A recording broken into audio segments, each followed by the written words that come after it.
When wealthy rancher Ethan Callahan told homeless mother Clara Dawson to get in my wagon now, the entire town of Hollow Trace held its breath. What happened next would shatter everything they thought they knew about the cold-hearted man who'd isolated himself for years.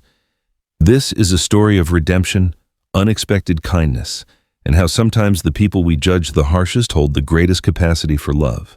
Stay with me until the end and comment your city below so I can see how far this incredible story travels. Part 1. The Storm and the Strangers. The wind howled through Hollow Trace like a banshee's cry, carrying with it the promise of the harshest winter Montana had seen in decades. Snow fell in thick, relentless sheets, blanketing the small mountain town in an ominous white silence that seemed to muffle even hope itself. It was the kind of storm that separated the strong from the weak, the prepared from the desperate, and Clara Dawson knew exactly which category she belonged to. She pressed her face against the frosted window of Murphy's General Store, her breath fogging the glass as she peered at the warm glow emanating from within. Inside, she could see families gathering supplies, their faces ruddy with cold, but bright with the security of knowing they had homes to return, pantries stocked with enough food to weather whatever nature threw at them. Clara's stomach clenched, not from hunger, though that was a constant companion these days, but from the crushing weight of her reality. "Mama, I'm cold," whispered 8-year-old Anna, tugging at Clara's threadbare coat. The little girl's lips had taken on a bluish tint that made Clara's heart race with panic she couldn't afford to show. "I know, sweetheart," Clara murmured, pulling Anna closer while adjusting baby Samuel in her arms. At 18 months, Samuel should have been babbling and trying to walk, but the fever that had gripped him for 3 days had left him listless and frighteningly quiet. His small body radiated heat even through the thin blanket wrapped around him, heat that should have been comforting, but instead felt like a countdown timer ticking toward disaster. 10-year-old Jacob stood beside them, trying so hard to be the man of the family that it broke Clara's heart. His thin shoulders were set with determination, but she could see the fear in his dark eyes, eyes that looked so much like his father's. It sometimes stole her breath. "Maybe we should try the church again." "Mama," Jacob suggested quietly. His voice carefully modulated so the other children wouldn't hear the desperation creeping in. Clara closed her eyes briefly, remembering the conversation she'd had with Reverend Phillips just that morning. The man had been kind enough, his voice gentle as he explained that the church's shelter was already overflowing with families in need.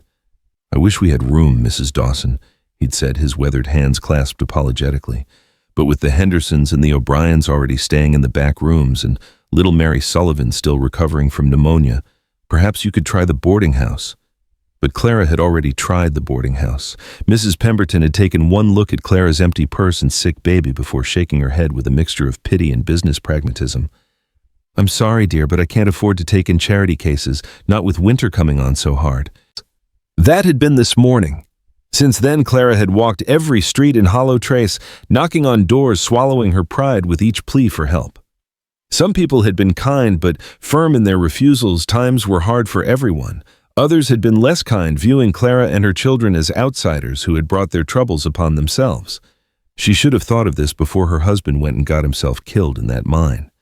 Clara had overheard Mrs. Harrison telling her neighbor, "Always said those mining families were reckless, and now look, we're expected to clean up their messes." The words had stung because there was a grain of truth in them that Clara couldn't deny. She and Thomas had known the risks when he took the job at the silver mine, but what choice did they have? Thomas had been a good man, a careful man, but accidents happened in the mines regardless of how careful you were. One moment of unstable rock, one miscalculation, and Clara had become a widow with 3 children and barely enough money to bury her husband properly. "Mama," Anna's voice broke through Clara's dark reverie. "That man is staring at us." Clara looked up and felt her blood chill for an entirely different reason.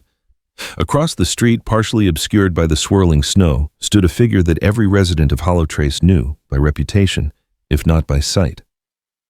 Ethan Callahan sat motionless on his horse, a black stallion that seemed as imposing as its rider. Even through the storm, Clara could feel the weight of his gaze, though she couldn't make out his features beneath the wide brim of his hat. Ethan Callahan. The name alone was enough to make grown men step aside and women cross themselves. He owned the largest ranch in 3 counties, wielded more influence than the mayor and the sheriff combined, and had a reputation for coldness that made winter itself seem warm by comparison. It was said that he hadn't spoken more than 10 words to anyone in town since his wife and baby son had died in the influenza outbreak 5 years ago. It was also said that he'd become something less than human in his grief, a specter of rage and isolation who emerged from his ranch only when absolutely necessary. "Don't stare back," Clara whispered to Anna, though she found herself unable to look away. There was something unsettling about the way Callahan sat so perfectly still, as if he were carved from the same stone as the mountains surrounding their town. What could the richest man in the territory possibly want with them? The answer came sooner than she expected. With a slight pressure of his knees, Callahan urged his horse forward, the animal's hooves making no sound on the snow-packed street. He approached with the measured pace of a man who had never doubted his right to go wherever he pleased, whenever he pleased. Clara instinctively stepped back, pressing her children behind her as Callahan drew near. This close, she could see more of his face beneath the hat's shadow. Sharp cheekbones, a mouth set in a hard line, and eyes the color of storm clouds. He was younger than she'd expected, perhaps 35, but there was something ancient in his expression, as if he'd lived through centuries of winters. "You're Thomas Dawson's widow," he said. It wasn't a question. Clara lifted her chin, drawing on reserves of dignity she wasn't sure she possessed. "I am Clara Dawson. These are my children, Anna, Jacob, and Samuel." Callahan's gaze moved to each child in turn, lingering on baby Samuel's flushed face. Something flickered in his expression so briefly that Clara almost missed it before the mask of indifference settled back into place. "The child is sick," he observed. "He has a fever," Clara replied carefully. She wasn't sure what game this was, but she sensed that the wrong word could make things very bad very quickly. "It's nothing that can't be managed with proper care." "Proper care requires proper shelter," Callahan said, "and medicine, neither of which you possess." The words hit Clara like physical blows, not because they were cruel, but because they were undeniably true. She felt Jacob tense beside her, ready to defend his family's honor, and quickly placed a restraining hand on his shoulder. "We're managing," she said with as much firmness as she could muster. Callahan studied her for a long moment, his expression unreadable.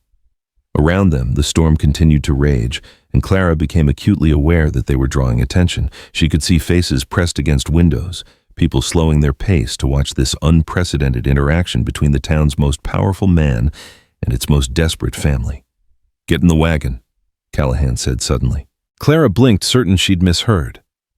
"I beg your pardon, you heard me?"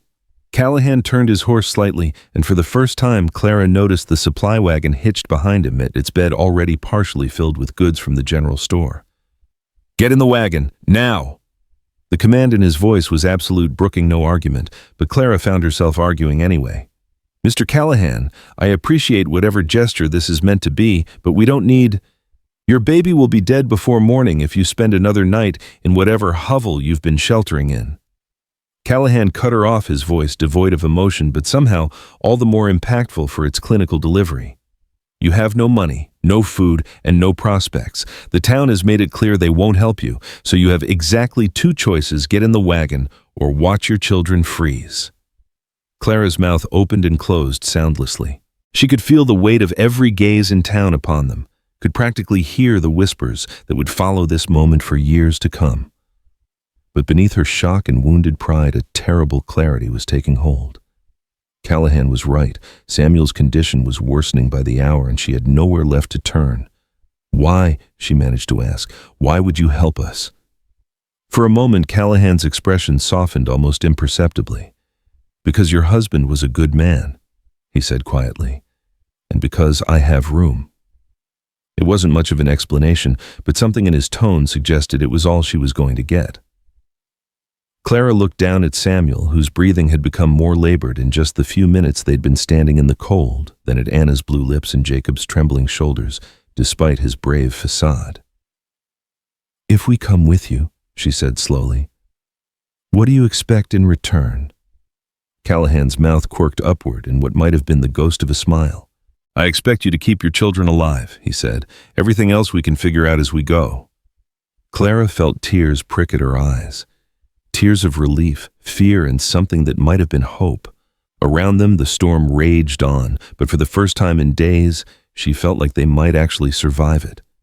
"Come on, children," she said, her voice steady despite the chaos in her heart. "We're going with Mr. Callahan." Jacob looked skeptical. Anna appeared frightened, but both children trusted their mother enough to follow her lead. Callahan dismounted smoothly and helped them climb into the wagon, his movements efficient and surprisingly gentle. When his hands briefly touched Clara's as he helped her up, she noticed how warm they were despite the cold, and how carefully he supported Samuel's weight without being asked.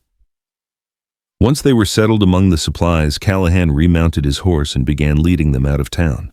Clara pulled her children close, acutely aware of every face turned toward them as they passed. She could read the expressions clearly enough: shock, curiosity, disapproval, and in some cases outright scandal. By tomorrow, the story would have reached every household in Hollow Trace, probably growing more dramatic with each telling. The wealthy, reclusive Ethan Callahan had taken in the poor widow and her children. Some would call it charity. Others might whisper of more unseemly motivations.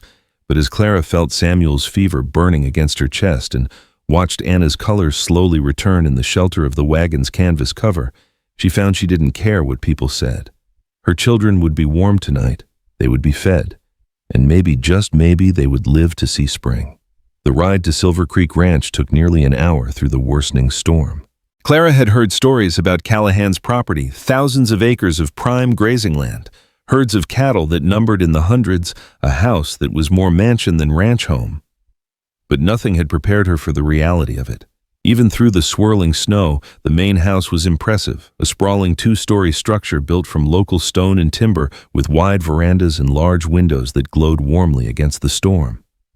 Smoke rose from multiple chimneys, promising the kind of heat Clara's children hadn't felt in weeks.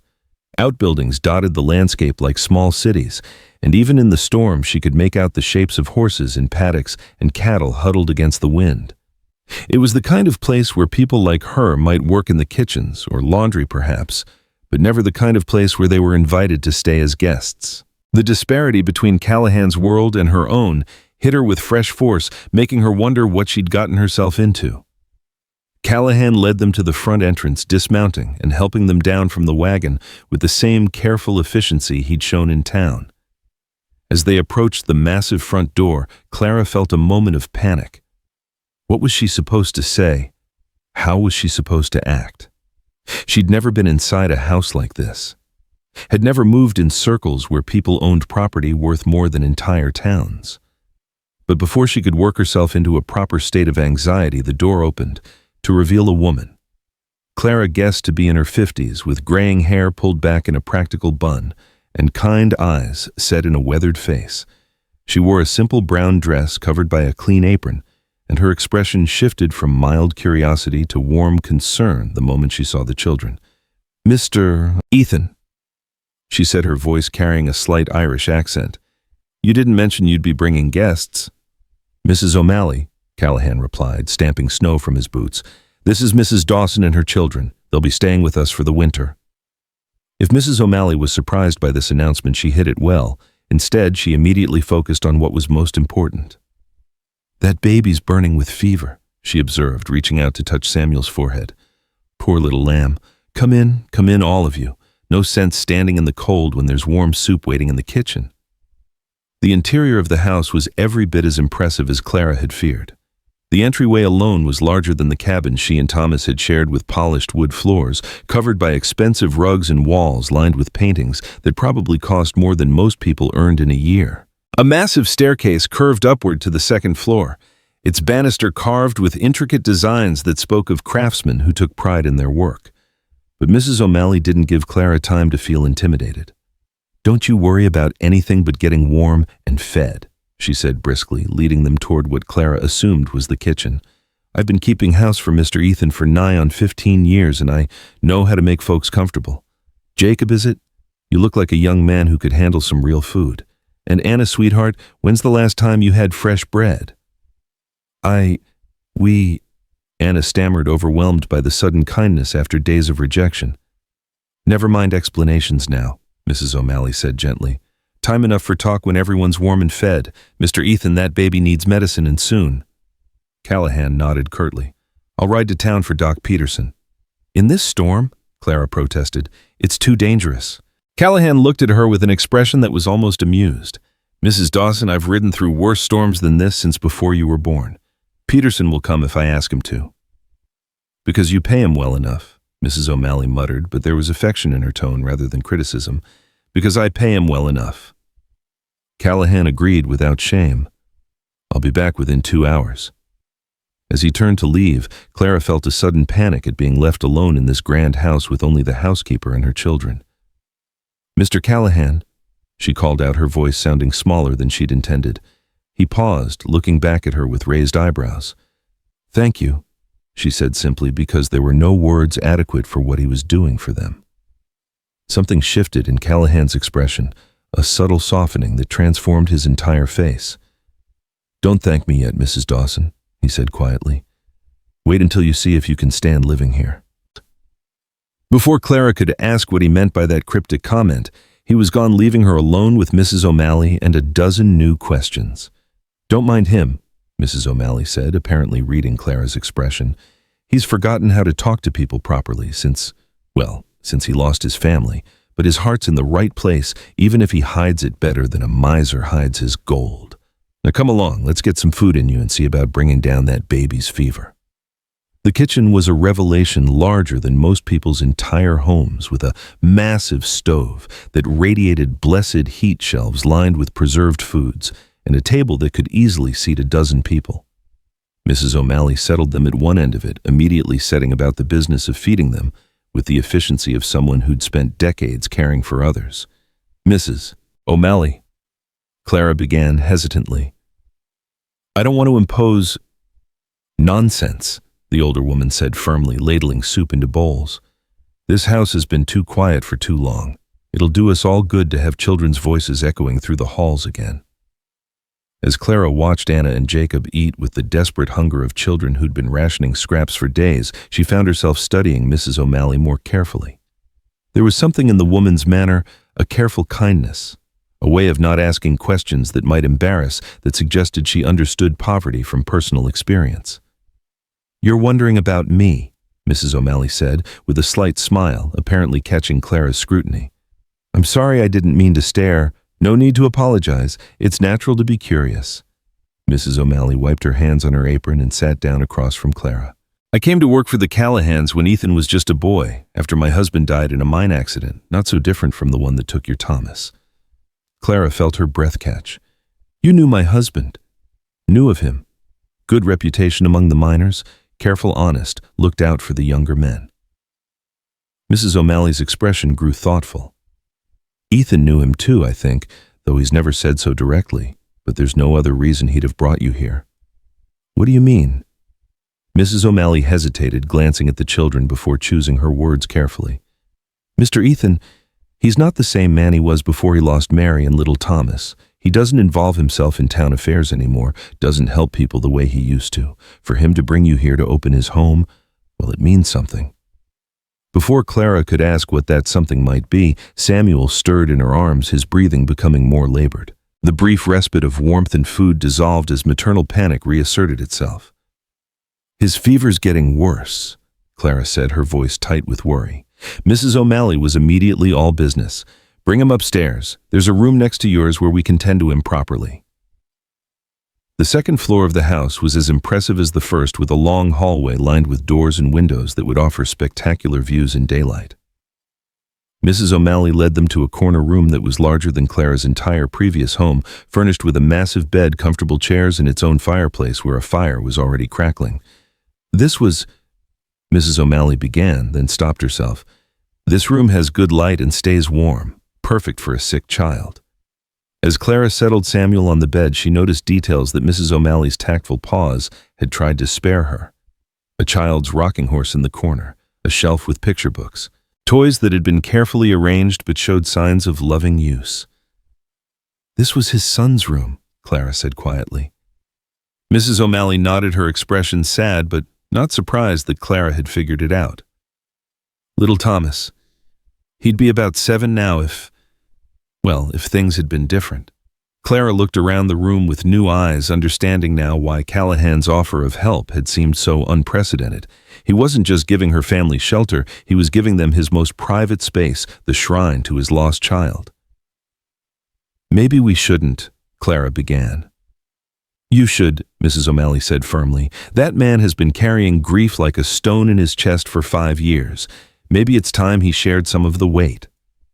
As if summoned by their conversation, the sound of horses' hooves echoed from the courtyard below. Mrs. O'Malley moved to the window, peering out into the storm. "He's back," she said, "and he's brought Doc Peterson just like he promised." The next hour passed in a blur of medical examination and whispered consultations. Doc Peterson, a gray-haired man with gentle hands and a no-nonsense manner, confirmed what Clara had feared. Samuel had pneumonia, and his condition was serious. "The fever needs to break soon," he told Clara quietly outside Samuel's hearing. "I'll leave medicine, but it's going to be touch and go for the next few days." Clara felt the familiar weight of helpless terror settling on her shoulders. "Is there anything else we can do?" "Keep him warm, keep him hydrated, and pray," Peterson said bluntly. "You've got good help here. Mrs. O'Malley knows as much about nursing as any woman I've met. And Callahan..."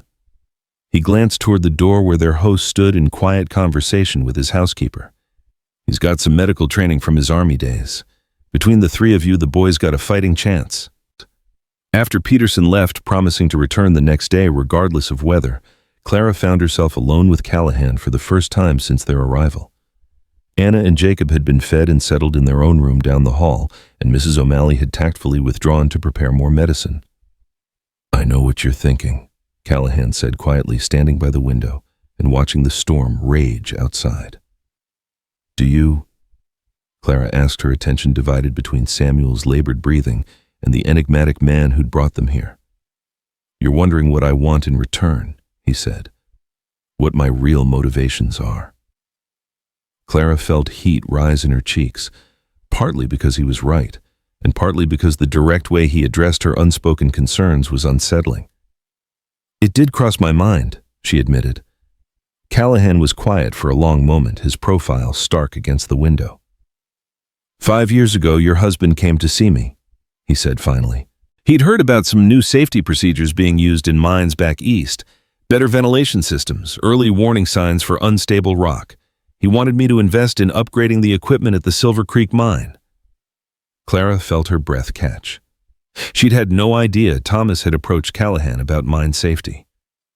"I turned him down," Callahan continued, his voice flat with self-recrimination. "Told him it was too expensive, that the current methods had worked for years. 3 weeks later, he was dead in a cave-in that those new procedures might have prevented." The words hung in the air between them like an accusation. Clara stared at Callahan's rigid back, processing this revelation. Her husband's death hadn't been just a tragic accident. It had been a preventable tragedy that might have been avoided if this man had been willing to spend money on safety improvements. "You feel guilty," she said, her voice carefully neutral. "I am guilty," Callahan replied without turning around. "Your husband died because I was more concerned with profit margins than human lives. So when I saw you and your children in town today facing the consequences of my choices, yes, I felt obligated to help." Clara stood silently holding her sick baby while emotions warred in her chest. Anger at this man's callousness, grief for what might have been, and something else, a recognition of the courage it had taken to admit his fault.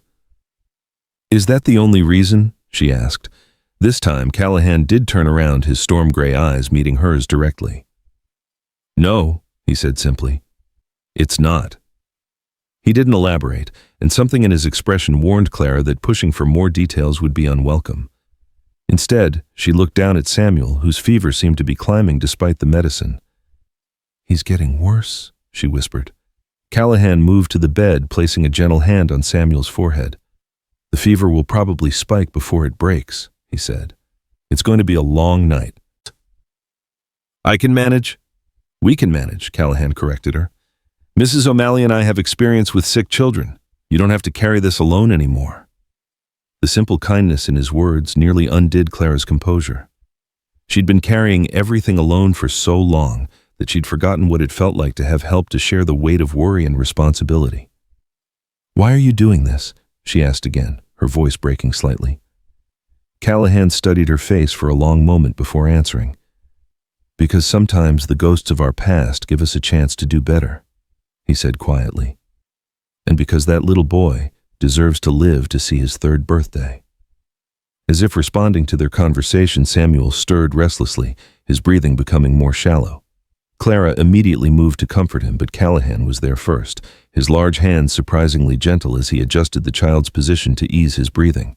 "There," he murmured, his voice softer than Clara had yet heard it. "Easy now, little man." For just a moment, watching him tend to her child with such careful attention, Clara caught a glimpse of the man Ethan Callahan might have been before grief and guilt hardened him into the isolated figure the town knew. She saw traces of the father he'd lost, the chance to be the husband he'd been to the wife who'd died too young. "Tell me about them," she said impulsively. "Your wife and son." Callahan's hands stilled on Samuel's blanket, and for a moment Clara thought he wouldn't answer. Then, so quietly she had to strain to hear him, he began to speak. "Mary was light," he said, his eyes distant with memory. She could walk into a room and make everyone feel welcome, make the hardest day seem manageable. She saw good in people, even when they couldn't see it in themselves. He paused, his jaw working, as if the words were physically difficult to produce. "And Thomas. He was just starting to talk when he died. His favorite word was horse. He'd point at anything with 4 legs and shout, 'Horse!' at the top of his lungs." A ghost of a smile crossed Callahan's face. "Mary used to say he was going to be a rancher like his daddy, but I thought he might become a doctor. He was always so gentle with hurt animals, so curious about how things worked." Clara felt tears stinging her eyes, both for Callahan's losses and for the pain she could hear beneath his carefully controlled words. "The influenza took them within days of each other," he continued. "I was away on business dealing with a cattle sale in Denver. By the time I got word and made it home," he stopped, his hands clenching into fists, "I wasn't there. They died alone while I was counting money." "Ethan," Clara said softly, using his first name without thinking. "You couldn't have known." "I could have been there," he said harshly. "I should have been there. Instead, I was chasing profit while my family needed me, just like I did with your husband's safety proposal. I seem to make a habit of choosing money over people." The bitterness in his voice was so raw that Clara instinctively reached out, covering one of his clenched fists with her free hand. "Guilt is a terrible burden to carry alone," she said quietly, "but letting it consume you won't bring them back." Callahan looked down at her hand on his expression unreadable. "You should hate me," he said, "for what I did to your husband, for the role I played in making you a widow." Clara considered this, surprised to find that hate wasn't what she felt. "Thomas made his own choice to work in that mine," she said slowly. "He knew the risks. Yes, your investment might have made it safer, but his death wasn't murder. It was a tragedy. And you're trying to make amends the only way you can, by taking in strays." There was self-mockery in his tone, but also something that might have been hope. "By saving lives when you have the chance," Clara corrected. "By choosing people over profit this time." Their conversation was interrupted by Samuel's sudden restless movement and a weak cry that sent Clara's heart racing. The baby's fever had spiked dramatically. His small face flushed and his breathing rapid and shallow. "Mrs. O'Malley," Callahan called, his voice carrying clearly through the house. The housekeeper appeared within moments, took one look at Samuel, and immediately began issuing orders. "We need cool water, clean cloths, and that willow bark tea I've been steeping. Clara, you hold him while we try to bring the fever down." What followed was a desperate battle that lasted through the night. Clara held Samuel while Mrs. O'Malley and Callahan worked to cool his fever with damp cloths and carefully administered medicine. They took turns monitoring his breathing, adjusting his position, and offering what comfort they could to a baby too young to understand why he felt so terrible. At some point during the darkest hours before dawn, with Samuel's fever still raging and his breathing becoming more labored, Clara felt despair threatening to overwhelm her. She'd already lost Thomas. She couldn't lose Samuel, too. The unfairness of it all, the weight of months of struggle and worry, crashed over her like a wave. "I can't lose him," she whispered, tears streaming down her face. "I can't lose another piece of my family." Callahan appeared beside her chair. his presence solid and reassuring in the lamplight. "You won't," he said with quiet conviction. "He's a fighter like his mother." "How can you be so sure?" "Because he's made it this far," Callahan replied. "Because he has people who love him fighting for him, and because sometimes when we think we can't bear any more loss, life surprises us." As if responding to his words, Samuel's breathing suddenly deepened, becoming less labored. Mrs. O'Malley immediately checked his temperature, her weathered face breaking into the first smile Clara had seen from her all night. "The fever's breaking," she announced. "Thank the Lord it's finally breaking." Relief flooded through Clara so intensely that she nearly collapsed. Samuel was going to be all right. Her baby was going to live. "There now," Callahan said softly, his hand briefly touching her shoulder. "I told you he was a fighter." As dawn broke over Silver Creek Ranch, painting the snow-covered landscape in shades of pink and gold, Clara found herself in the most unlikely place imaginable, sitting in a dead child's bedroom, holding her own living son, while the man responsible for her husband's death kept vigil beside her. But instead of the anger or resentment she might have expected to feel, Clara was aware only of gratitude. Gratitude for Samuel's recovery, for the warmth and safety of this house, and for the complex, wounded man who'd chosen to help them when no one else would. Outside, the storm was finally beginning to calm, but Clara realized that the real storm, the one that had been raging in her life since Thomas's death, might finally be starting to pass as well. The morning light streaming through Samuel's window revealed a world transformed by the storm. 3 feet of fresh snow had blanketed Silver Creek Ranch, turning the landscape into something from a fairy tale.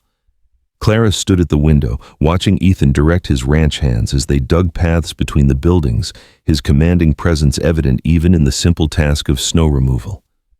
Samuel slept peacefully in her arms, his fever finally broken after the harrowing night, his breathing steady and deep. "He looks like his father when he sleeps," Mrs. O'Malley observed, quietly entering with a tray of breakfast. "Same stubborn set to his jaw." Clara smiled, the first genuine smile she'd felt in weeks.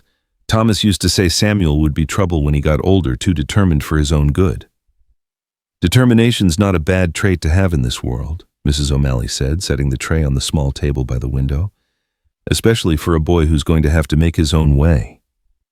The reminder of their uncertain future cast a shadow over Clara's relief. Now that the immediate crisis had passed, questions she'd been too desperate to ask the night before began surfacing. How long could they stay? What did Ethan expect from them? And how could she possibly repay the debt she now owed him? "Mrs. O'Malley," Clara began hesitantly. "Last night Mr. Callahan mentioned that my husband had approached him about mine safety. Did you know about that?" The older woman's hands stilled on the breakfast dishes, her expression growing carefully neutral. "It's not my place to discuss Mr. Ethan's business dealings," she said diplomatically. "But you knew," Clara pressed. "You knew Thomas had tried to get help and that Mr. Callahan had refused." Mrs. O'Malley sighed, sinking into the chair opposite Clara. "I knew your husband came here once about 3 months before the accident. He seemed like a good man, respectful, earnest. But Mr. Ethan was different then. Still grieving, still angry at the world for taking his family. He wasn't thinking clearly about anything, let alone mine safety. So he turned Thomas away. He turned everyone away," Mrs. O'Malley said sadly. "The banker who wanted to discuss expanding the ranch operations, the town council asking for donations to rebuild the schoolhouse. Even his own brothers stopped visiting because he wouldn't see them. Your husband's request just got caught up in all that pain." Clara absorbed this information, trying to reconcile the man who'd saved her family with the one who'd condemned her husband to death through inaction. Does he really blame himself for Thomas's death? "He blames himself for everything," Mrs. O'Malley replied. "The mine accident, his wife's illness, even the drought that killed half his cattle 2 years ago. Guilt's become his constant companion." Before Clara could respond, Anna appeared in the doorway, her hair mussed from sleep but her eyes bright with curiosity about their new surroundings. "Mama, Jacob wants to know if we can explore the house. He saw some books downstairs that looked interesting." Clara hesitated. The house was magnificent, but it wasn't theirs. She didn't want her children breaking something valuable or disturbing Ethan's privacy. "I don't think," she began. "Nonsense," Mrs. O'Malley interrupted. "This house needs children in it again. There's a whole library downstairs that hasn't been touched in years, and the music room has a piano that's just gathering dust. Mr. Ethan won't mind. In fact, it might do him good to hear some life in these halls again." Anna's face lit up. "A library. Jacob loves to read, and I've been teaching myself letters from his old primers." "There are children's books, too," Mrs. O'Malley said warmly. "Picture books and adventure stories. I'll show you after breakfast." As Anna scampered off to tell Jacob the good news, Clara felt another wave of uncertainty. This generosity, this casual assumption that her children could make themselves at home, it felt too good to be true. In her experience, such kindness always came with a price. "Mrs. O'Malley," she said carefully, "what does Mr. Callahan expect from us? I mean, really expect? He can't simply plan to house and feed us indefinitely out of guilt." The housekeeper's expression grew thoughtful. "I think," she said slowly, "that Mr. Ethan doesn't know what he expects yet. This is the first time in 5 years that he's brought anyone into this house, the first time he's shown interest in anything beyond his grief." "That doesn't answer my question." "Because I don't have an answer," Mrs. O'Malley admitted. "But I can tell you this, he's a fair man underneath all that pain. He won't ask for anything you're not willing or able to give." Their conversation was interrupted by the sound of heavy boots on the stairs, followed by Ethan's voice calling for Mrs. O'Malley. The housekeeper excused herself, leaving Clara alone with her sleeping son and her troubled thoughts. A few minutes later, Ethan appeared in the doorway, snow still clinging to his coat and hat. His eyes immediately went to Samuel, and Clara saw his shoulders relax slightly when he noted the baby's peaceful sleep. "Doc Peterson snowed in at the Henderson place," he reported. "Their youngest broke his arm yesterday, and with the roads blocked, he'll be stuck there for at least another day. But he sent word that if Samuel's fever broke and stayed down, the worst is probably over." "It has," Clara said gratefully. "He's been sleeping peacefully for hours." Ethan nodded, then seemed to struggle with what to say next. Clara got the impression that normal social interaction had become foreign to him after years of isolation. "Your other children," he said finally. "Anna and Jacob. Mrs. O'Malley mentioned they wanted to explore the house." "I told her that might not be appropriate," Clara said quickly. "We don't want to intrude on your privacy or risk damaging anything." Something that might have been amusement flickered in Ethan's eyes. "Mrs. Dawson, this house has 43 rooms. Most of them haven't been used in years. I think it can handle 2 curious children." 43 rooms? Clara couldn't hide her astonishment. "My father had grand ambitions," Ethan said dryly. "He wanted to build a legacy that would last generations. Instead, he built a mausoleum that's housed more ghosts than people." The bitterness in his voice was subtle but unmistakable. Clara found herself wondering about his family history, about the man who'd built this impressive ranch and the son who seemed to take no joy in inheriting it. "Tell me about your father," she said impulsively. Ethan's expression shuddered immediately. "That's not a conversation for today," he said curtly. Then, perhaps realizing how harsh he sounded, he added more gently, "My family history is long and not particularly pleasant. There's time enough for those stories later." Before Clara could apologize for overstepping, Anna burst into the room with Jacob close behind her. Both children stopped short when they saw Ethan, their earlier enthusiasm dimming into shy uncertainty. "Mr. Callahan," Jacob said, formally executing a small bow that Clara realized he must have seen adults do when meeting someone important. "Thank you for helping our family. We're very grateful for your kindness." Clara felt a surge of pride at her son's good manners, but also sadness at how mature he sounded, too mature for a 10-year-old boy who should have been thinking about games and adventures instead of formal gratitude.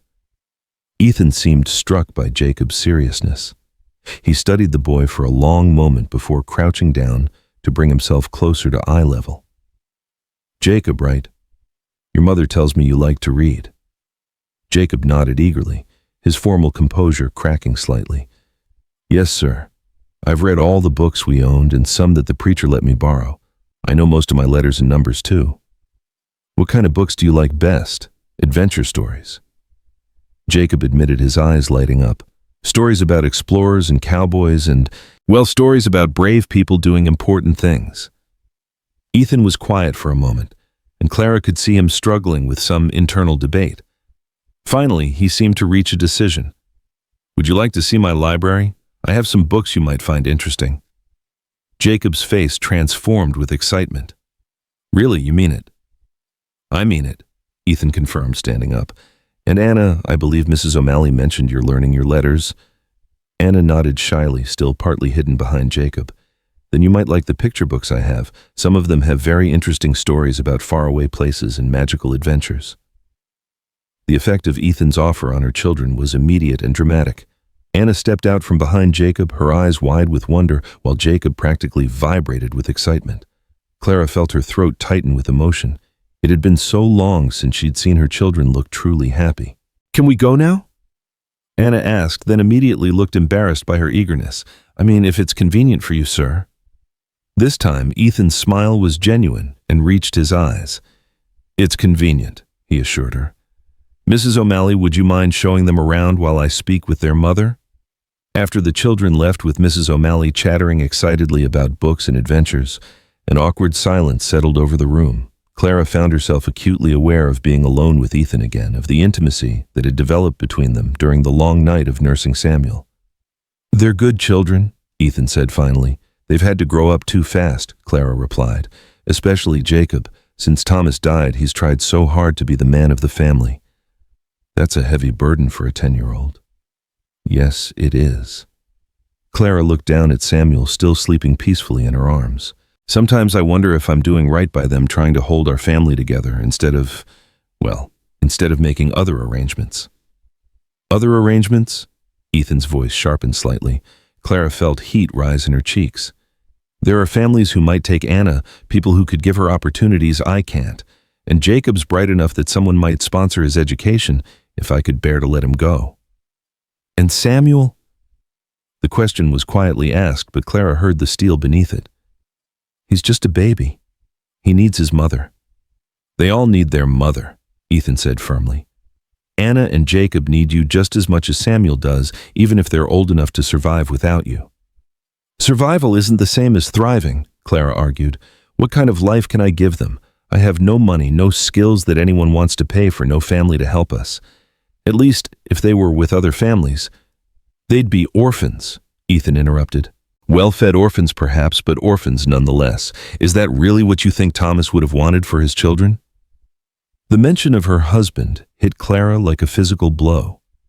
Thomas had been so proud of their little family, so determined to build a good life for their children.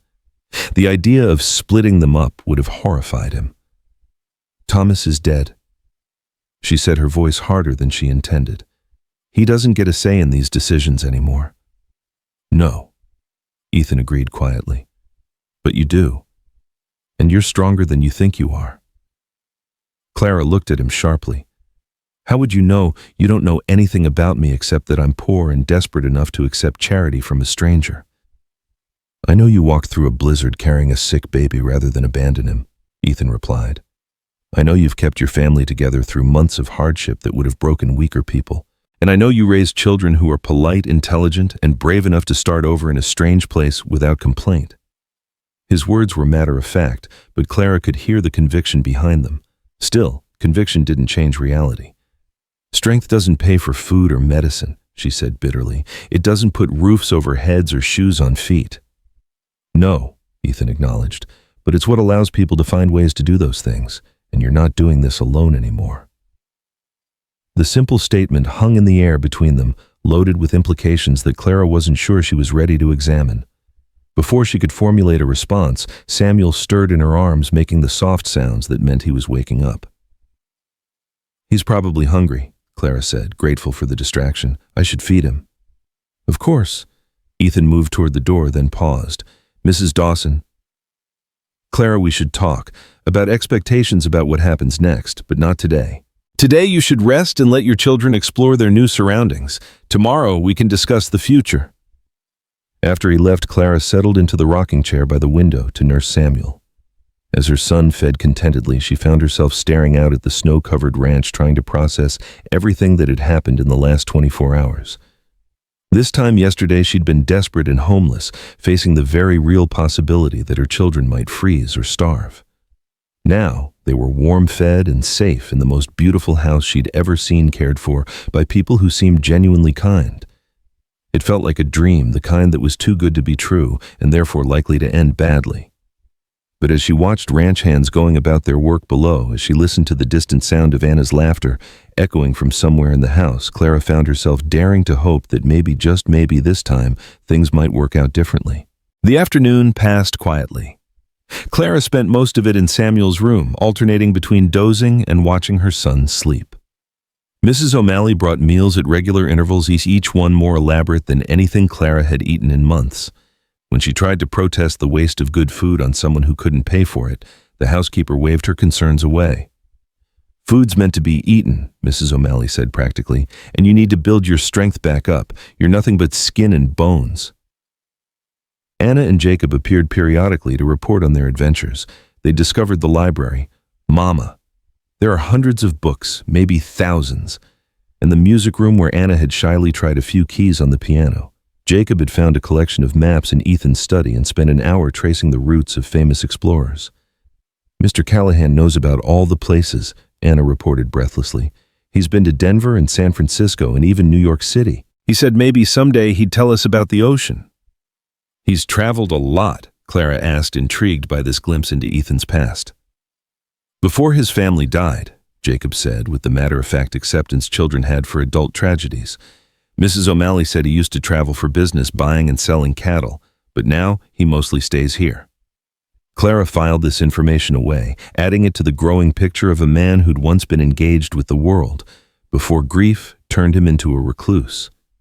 She found herself wondering what he'd been like before, whether he'd been as serious and controlled or if loss had fundamentally changed his character. As evening approached, Clara ventured downstairs for the first time since their arrival. The house was even more impressive by lamplight, with warm wood paneling and carefully chosen furnishings that spoke of both wealth and taste. But despite its grandeur, there was something oddly lifeless about it, as if it were a museum rather than a home. She found Mrs. O'Malley in the kitchen, preparing what looked like enough food for an army. "Do you always cook this much?" Clara asked, accepting the cup of tea the housekeeper pressed into her hands. "Lord, no." Mrs. O'Malley laughed. "But it's been so long since we've had children in the house, I keep forgetting how much young ones actually eat. I made enough soup to feed half the county." "Where is everyone, Anna and Jacob?" "Mr. Ethan's showing them the horses," Mrs. O'Malley said. "Jacob was beside himself when he learned there were Mustangs in the herd. Apparently he's quite the horse enthusiast." Clara felt a flicker of unease. "Should I go get them? I don't want them to be a bother." "They're fine," Mrs. O'Malley assured her.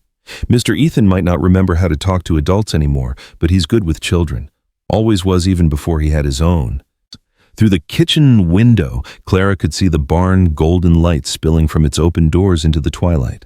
She could just make out figures moving inside a tall man and two smaller shapes that had to be her children.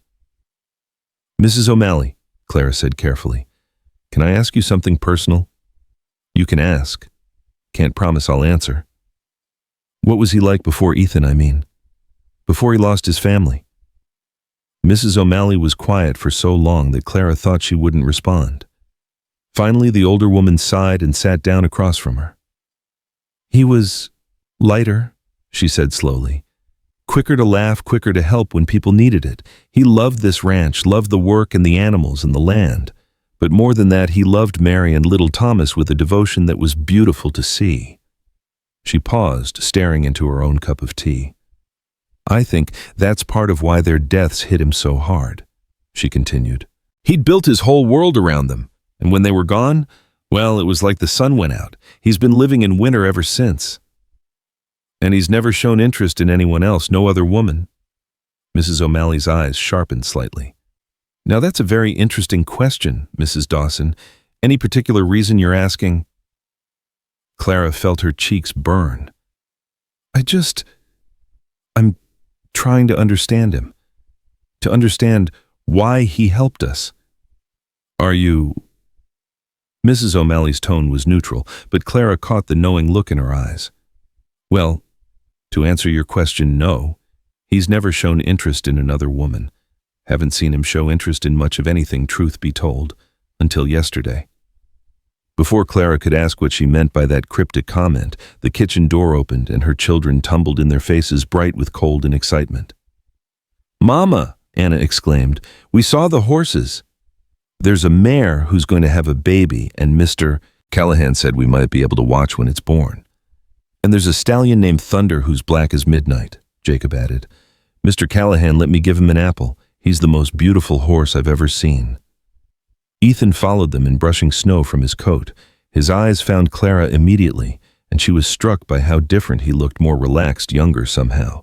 The rigid control that seemed to define him had loosened slightly, allowing glimpses of the man he might have been in happier times. "Your children have excellent instincts with animals," he told Clara. "Jacob especially. Thunder's usually skittish around strangers, but he took to the boy immediately." "Jacob's always loved horses," Clara said. "Thomas used to say he was half horse himself the way he took to riding. Your husband was a horseman. He grew up on a farm before he came to work in the mines," Clara explained. "He taught Jacob to ride when he was barely old enough to sit a saddle." Something shifted in Ethan's expression, a shadow of what might have been regret. "I'd forgotten that miners weren't always miners," he said quietly, "that they had lives and skills before they came to work underground." The comment hung in the air, heavy with implication. Clara realized that this might be the first time Ethan had really thought about Thomas as a complete person, rather than just another casualty of his poor judgment. "Thomas was good at many things," Clara said carefully, "but he chose mining because it paid better than farming. He wanted to build a better life for his family. And instead, he died because I was too proud and too grief-stricken to listen to his concerns about safety," Ethan said bluntly. Anna and Jacob exchanged confused glances, sensing the undercurrents in the adult conversation without understanding them. Clara quickly intervened. "Children, why don't you go wash up for dinner? Mrs. O'Malley's made enough food to feed an army." After they left, Clara found herself alone with Ethan again. She studied his face, noting the lines of pain and self-recrimination that seemed permanently etched around his eyes. "You can't carry that guilt forever," she said gently. "It will destroy you." "Perhaps it should," Ethan replied. "Perhaps that's what I deserve." "And what about what Mary and Thomas would have deserved?" Clara asked, surprising herself with her boldness. "Do you think your wife would have wanted you to spend the rest of your life punishing yourself? Do you think my husband would have wanted his death to be the reason you stopped living?" Ethan was quiet for a long moment, his hands clenched at his sides. "You don't know what you're talking about," he said finally, but there was no heat in the words, only exhaustion. "Don't I?" Clara stepped closer, driven by an impulse she didn't fully understand. "I lost Thomas too, Ethan. I know what it feels like to be consumed by what if and if only. But I also know that the dead don't want the living to join them in the grave." "How can you be so sure?" "Because I have his children," Clara said simply. "And every day they remind me that life goes on, that there's still beauty and joy and love in the world if we're brave enough to reach for it." Ethan stared at her, his gray eyes searching her face as if looking for something he'd lost long ago. For a moment, Clara thought he might say something profound, might acknowledge the truth in her words. Instead, he stepped back, the familiar mask of control sliding back into place. "Dinner should be ready soon," he said, his voice carefully neutral. "We should gather the children." Clara felt a stab of disappointment, but she nodded and moved toward the door. As she passed him, however, Ethan's hand briefly touched her arm. "Thank you," he said quietly, "for what you said. I'm not ready to accept it yet, but thank you." It wasn't much, but it was something. A crack in the wall he'd built around himself, a sign that somewhere beneath all that pain and guilt, the man Mary had loved was still alive. Dinner was a revelation for Clara. She couldn't remember the last time she'd sat at a properly set table with good food and warm light and the sound of her children's laughter filling the air. Anna and Jacob were animated, telling stories about their day's adventures, while Mrs. O'Malley encouraged them with gentle questions, and Ethan listened with an attention that seemed to surprise even him. And then Thunder snorted and shook his mane, Jacob was saying, demonstrating with exaggerated head movements that made Anna giggle. Like he was saying hello in horse language. "Horses do have their own language," Ethan said seriously. "The trick is learning to understand it." "Could you teach me?" Jacob asked eagerly. "I mean, if we stay long enough." The question brought a sudden silence to the table. Clara felt her stomach clench as she realized her children were already thinking of this place as home, already making assumptions about their future that might not be realistic. "Jacob," she said carefully, "we need to remember that we're guests here. We shouldn't make assumptions about, you'll stay as long as you need to." Ethan interrupted, his voice firm. "There's no rush to make other arrangements." Clara stared at him, searching his face for signs of what he really meant. "That's very generous, but we can't impose indefinitely." "It's not an imposition," Ethan said. "It's—" He paused, seeming to struggle with how to express himself. "It's good to have life in this house again." The simple admission carried more weight than a dozen flowery speeches. Clara found herself blinking back tears, overwhelmed by the kindness of this complicated, wounded man who seemed to understand exactly what her family needed. After dinner, as Mrs. O'Malley settled the children in the library with books and warm milk, Clara found herself walking with Ethan through the house's main hallway. The walls were lined with portraits, stern-faced men and elegant women who shared Ethan's distinctive features. "Your family?" Clara asked, stopping before a particularly imposing painting of a man with iron-gray hair and cold eyes. "5 generations of Callahans," Ethan confirmed, all of them convinced they were building something that would last forever. "And you don't believe that—" Ethan was quiet for a moment, studying the portrait of what Clara assumed was his father.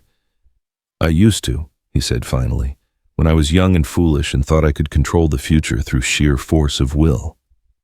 "What changed your mind?" "Life," Ethan said simply. "Losing Mary and Thomas taught me that nothing lasts forever, no matter how carefully you plan or how much you sacrifice to build it." Clara studied his profile, noting the bitter twist to his mouth. "So you decided to stop trying—" "I decided to stop believing in permanence," Ethan corrected. "Everything ends, Clara. Families, fortunes, even great ranches like this one. The only question is whether the ending comes quickly or slowly." "That's a terrible way to live," Clara said softly. "Always waiting for the other shoe to drop." "It's a realistic way to live," Ethan replied. "It prevents disappointment. It also prevents joy." Ethan turned to look at her, then his gray eyes intense in the lamplight. "And what would you know about joy, Mrs. Dawson? You've lost as much as I have." "I've lost my husband," Clara acknowledged.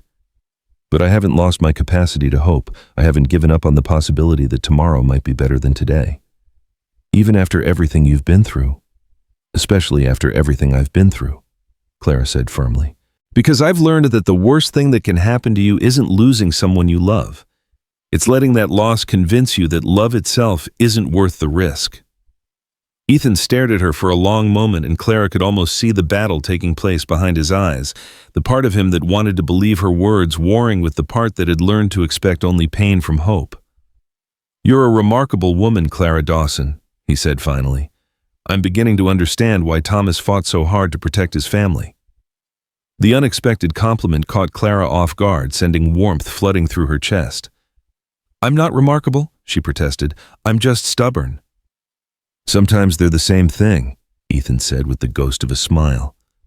As they continued walking through the house, Clara found herself studying Ethan when she thought he wasn't looking. There was something compelling about him, not just his obvious wealth and power, but the glimpses she caught of the man beneath the grief, the gentle way he'd touched Samuel's forehead, the patience he'd shown with Anna and Jacob, the brief moments when his guard slipped, and she could see traces of warmth and humor. He was nothing like Thomas, who'd been open and easygoing and quick to laugh. But there was a depth to Ethan, a complexity that drew her despite her better judgment. She found herself wondering what it would be like to know him without the shadow of tragedy hanging over both their lives. The thought scared her. It was too soon to be thinking about any man in those terms, especially one with whom her relationship was so complicated. Ethan might feel guilty about Thomas's death, but that didn't erase the fact that his refusal to invest in Mine's safety had played a role in making her a widow.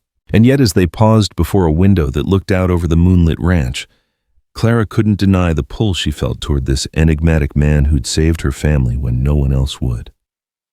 "Thank you," she said quietly, "for everything. For giving us shelter, for caring for Samuel, for being kind to my children." "You don't need to thank me," Ethan replied. "I told you I have my own reasons for helping you." "Guilt isn't the only reason," Clara said, surprising herself with her boldness. Is it? Ethan turned to face her fully, his expression unreadable in the moonlight. For a moment, Clara thought he might answer honestly, might admit to whatever other motivations lay beneath his carefully controlled exterior. Instead, he stepped back, creating distance between them both physically and emotionally. "Good night, Mrs. Dawson," he said formally. "I hope you and Samuel sleep well." As he walked away, leaving Clara alone by the window, she couldn't shake the feeling that they'd been on the verge of something important, a moment of real connection that might have changed everything between them. But perhaps it was better this way.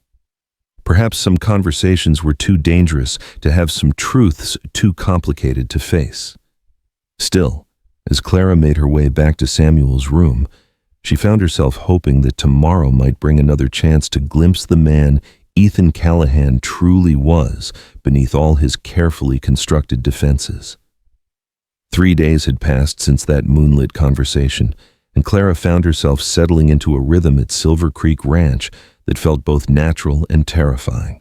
Natural because her children had adapted with the resilience of youth, exploring every corner of their new world with boundless curiosity. Terrifying because each day made it harder to imagine leaving this place that was beginning to feel like the home they'd never truly had. Samuel's recovery had been remarkable. The fever that had nearly claimed him was now just a memory, replaced by the healthy glow of a well-fed baby who spent his days babbling contentedly and reaching for everything within his grasp. Clara often caught herself marveling at the transformation, not just in Samuel's health, but in all of them. Anna had discovered a love of music, spending hours at the piano, picking out simple melodies with Mrs. O'Malley's patient guidance. Jacob had thrown himself into ranch life with an enthusiasm that reminded Clara painfully of his father, following the ranch hands around and absorbing everything they could teach him about horses and cattle.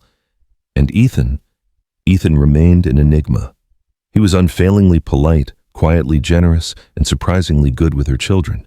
But the wall he'd built around himself remained firmly in place, allowing glimpses of warmth only to snap shut whenever Clara tried to move closer to understanding him. This morning had started like any other.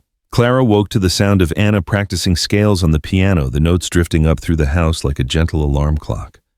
Samuel stirred in his crib, a beautiful piece of furniture that Mrs. O'Malley had mysteriously produced from somewhere in the house's depths, and Clara lifted him for his morning feeding. Through the window, she could see Ethan and Jacob in the corral, the man's tall figure bent attentively as he showed the boy how to properly handle a rope. Even from this distance, Clara could see Jacob's intense concentration, his determination to master every skill Ethan was willing to teach him. "He's a natural," Mrs. O'Malley said from the doorway, following Clara's gaze. "Your boy has hands for ranch work, just like his father probably did before he went to the mines." "Thomas grew up on his family's farm," Clara confirmed, adjusting Samuel against her shoulder. "He used to say that if things had been different, if his father hadn't lost the farm to debt, Jacob might have grown up to be a farmer like his grandfather."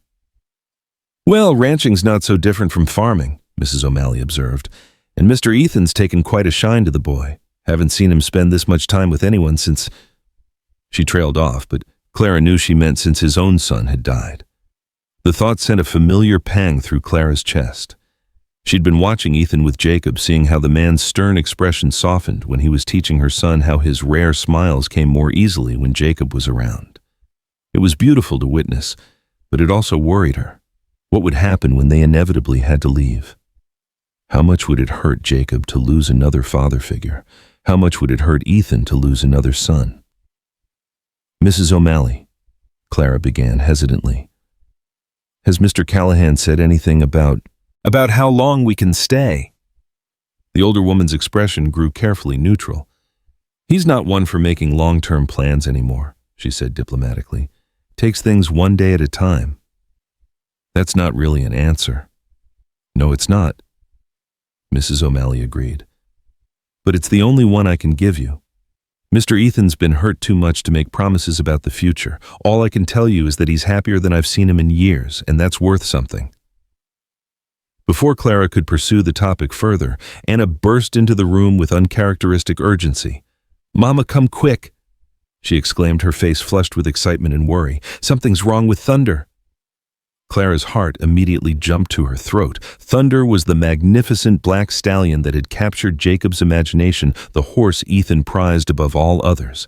If something had happened to the animal while Jacob was nearby, she handed Samuel to Mrs. O'Malley and followed Anna downstairs and out toward the corral, her mind racing with possibilities. Had Jacob been hurt? Had the horse been injured? As they approached the paddock, she could see a crowd gathering ranch hands. Ethan and Jacob standing in a tight circle around something she couldn't quite make out. "Jacob!" she called, relief flooding through her when her son turned toward her, voice clearly unharmed but visibly shaken. "Mama Thunder's sick," Jacob said, his young voice tight with worry. "He was fine this morning, but then he started acting strange, and now he won't eat or drink anything." Clara reached the group and saw immediately what had them all concerned. Thunder stood in the center of the corral, but he was far from his usual magnificent self.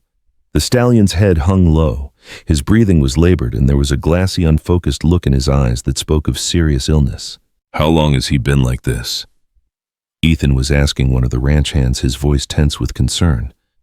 "Started about an hour ago, boss," the man replied. "Tom noticed him acting sluggish when he went to give him his morning grain. By the time we got out here to check on him, he was like this." Ethan moved closer to the horse, his movements slow and careful. Thunder barely acknowledged his presence, which was alarming in itself. The stallion was usually alert and responsive to his owner's approach. "We need to get Doc Peterson out here," one of the hands suggested. "This doesn't look good."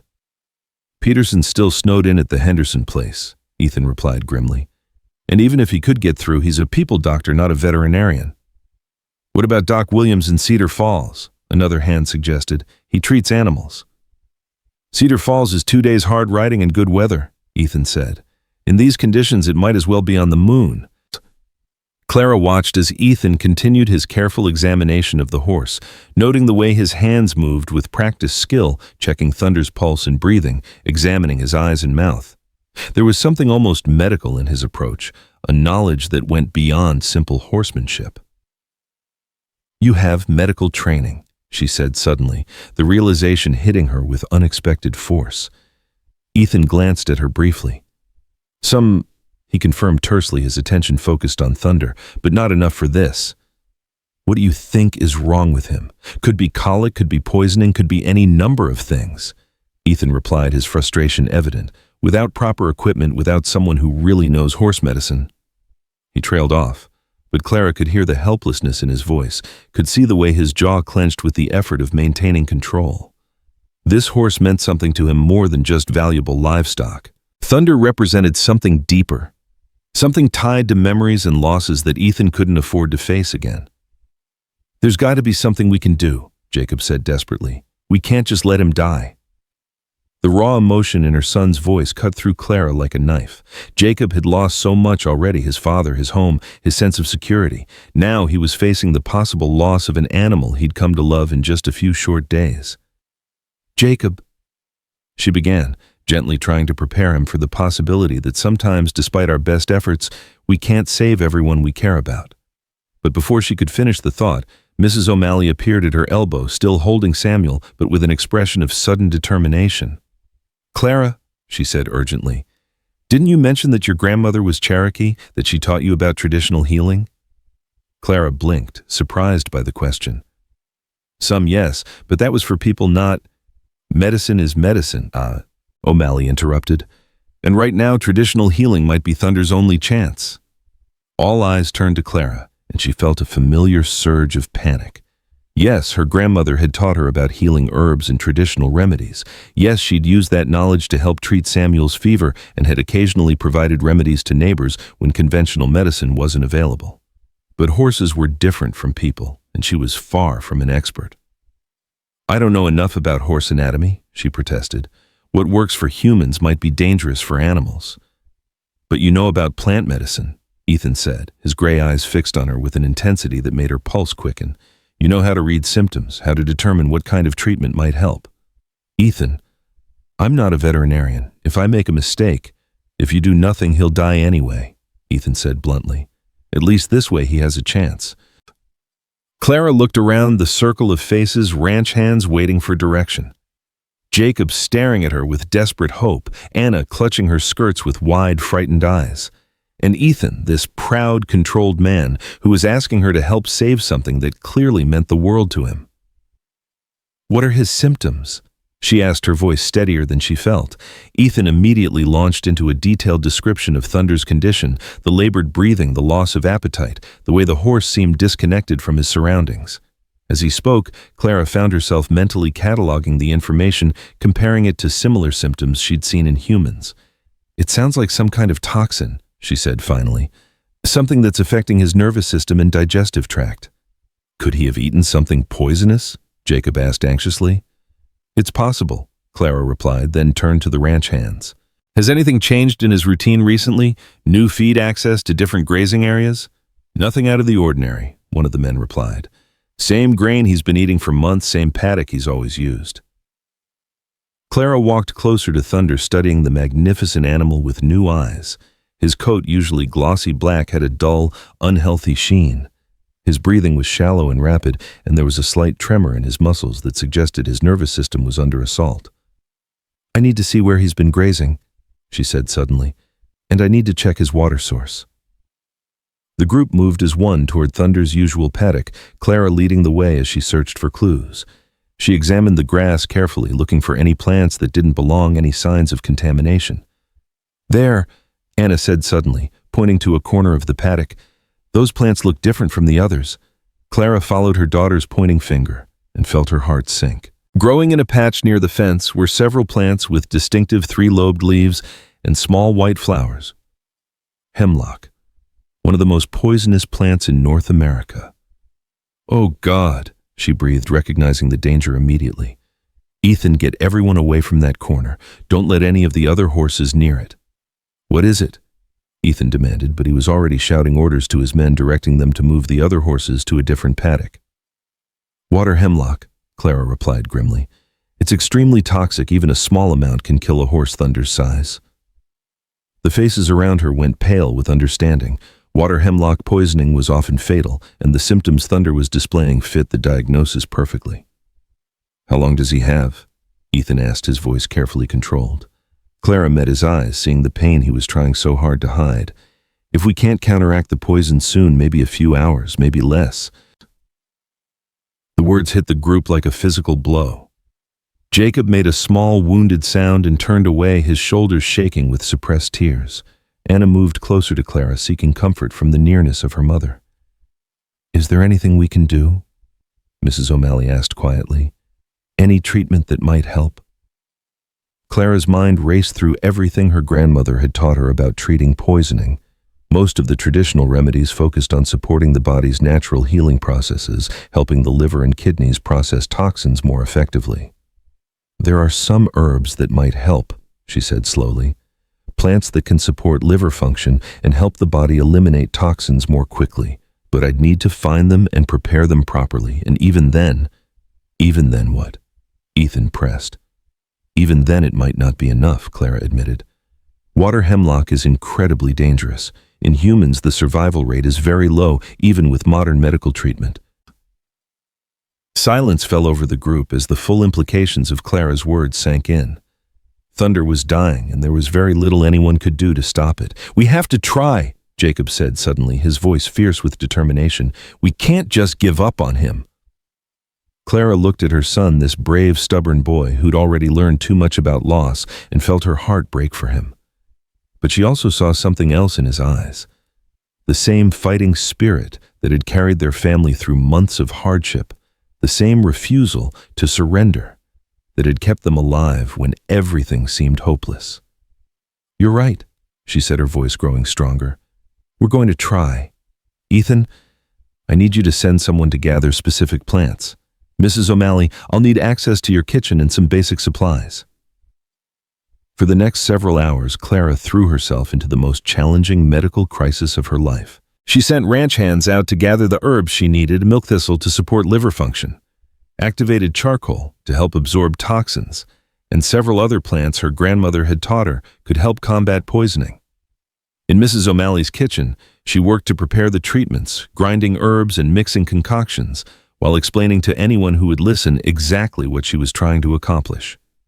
Ethan hovered nearby, asking intelligent questions and offering assistance with the focused intensity of a man whose life depended on the outcome. This preparation should help his liver process the toxins more efficiently, Clara explained as she worked. And this one might help stabilize his nervous system. But I need to warn you, even if these treatments work, it's going to be touch and go for the next several hours. How can we help? Ethan asked. We need to keep him calm and comfortable, Clara replied. Monitor his breathing and heart rate. Make sure he doesn't injure himself if he has seizures. And most importantly, we need to get these treatments into him without causing additional stress. Getting a sick horse to take medicine proved to be a challenge in itself. Thunder was barely responsive, and the few times they managed to get him to swallow small amounts of Clara's preparations, he immediately brought them back up. He's rejecting everything, Ethan said grimly after their fourth failed attempt. His system is too compromised. Clara felt despair beginning to creep in. All her knowledge, all her grandmother's wisdom meant nothing if she couldn't get the treatments into Thunder's system. She watched the magnificent animal growing weaker by the hour and felt the familiar helplessness that had plagued her since Thomas's death. Maybe we should try a different approach, Jacob suggested quietly.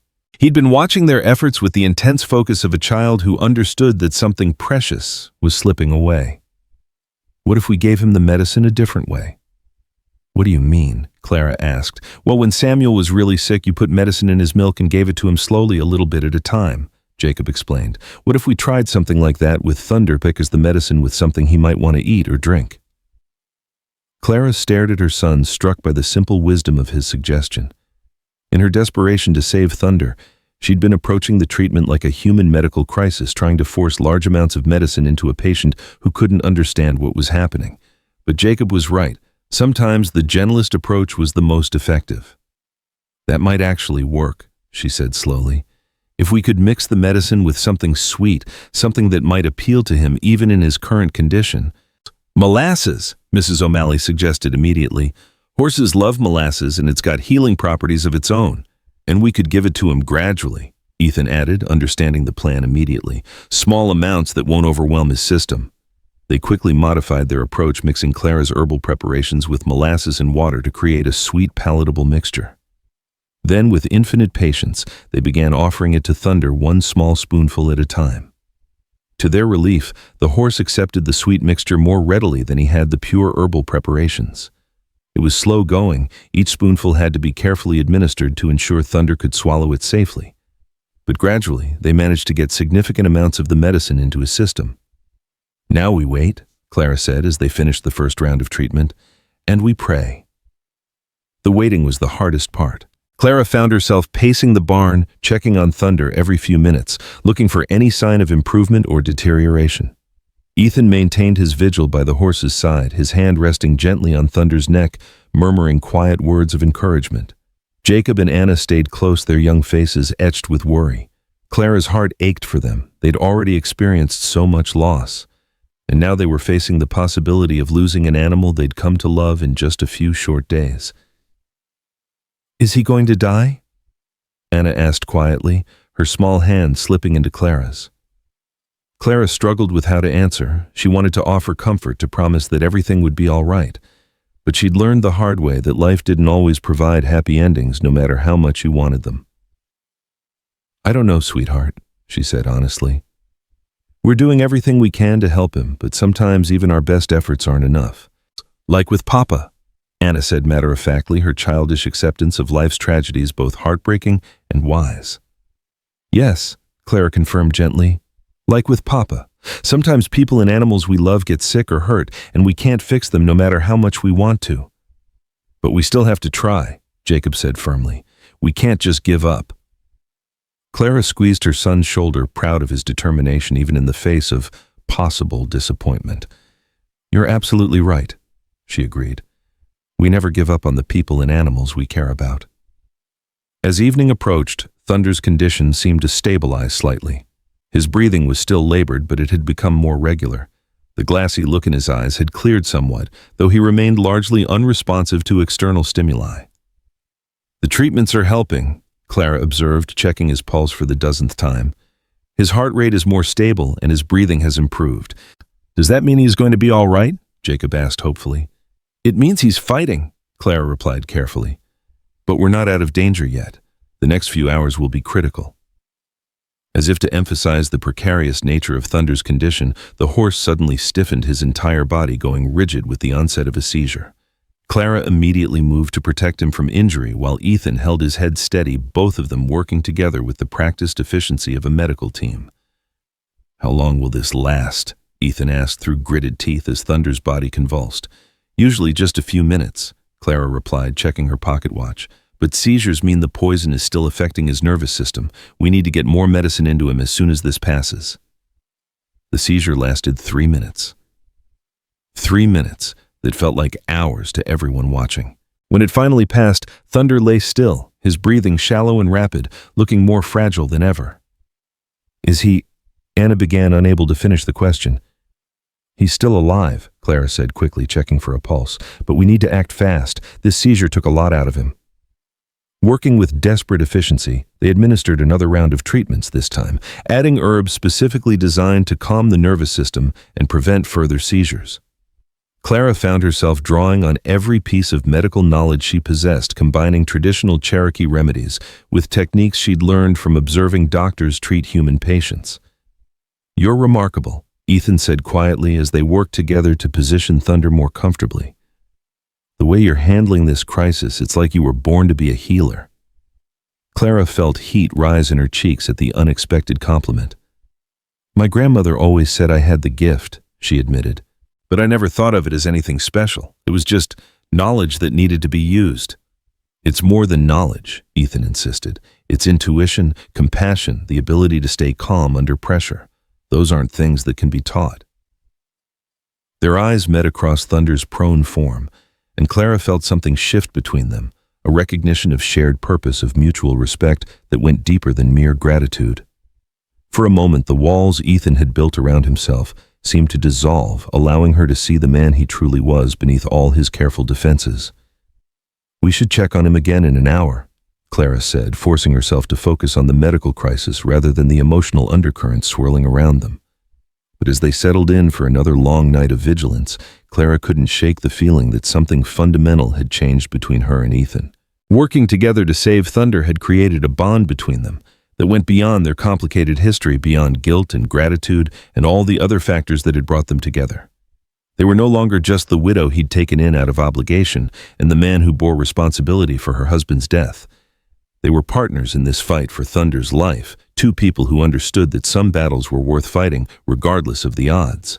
As midnight approached, Thunder's condition began to show genuine signs of improvement. His breathing became deeper and more regular. The glassy look in his eyes cleared, and he even managed to lift his head slightly when Ethan spoke to him. "I think he's going to make it," Clara said, hardly daring to believe it herself. "Thanks to you," Ethan replied, his voice thick with emotion. "Without your knowledge, your willingness to try.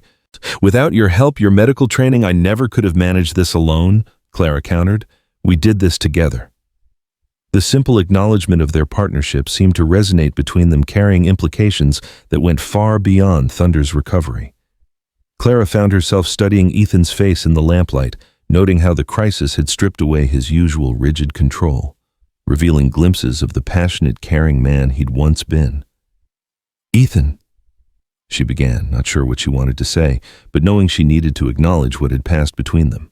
Before she could continue, Thunder suddenly lifted his head fully, his eyes clear and alert for the first time in hours. He looked around the barn with something approaching his usual intelligence, then focused on Ethan with unmistakable recognition. "Hey there, boy," Ethan said softly, his voice breaking slightly with relief. "Welcome back." Thunder responded by attempting to struggle to his feet, a massive effort that required both Clara and Ethan to help steady him, but an effort that proved the horse was truly on the road to recovery. "He's going to be all right," Jacob breathed, tears of relief streaming down his face. "Thunder's really going to be all right."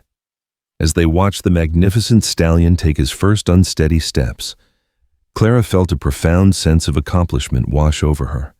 They'd saved him through knowledge and determination and sheer refusal to give up. They'd brought Thunder back from the brink of death. But more than that, she'd proven something to herself that she'd been doubting for months. She did have valuable skills knowledge that could make a real difference in the world. She wasn't just a burden to be carried, a charity case to be pitied. She was a healer, a woman with talents that could save lives when it mattered most. And judging by the way Ethan was looking at her with respect and admiration, and something deeper that made her pulse quicken, he was beginning to see her the same way.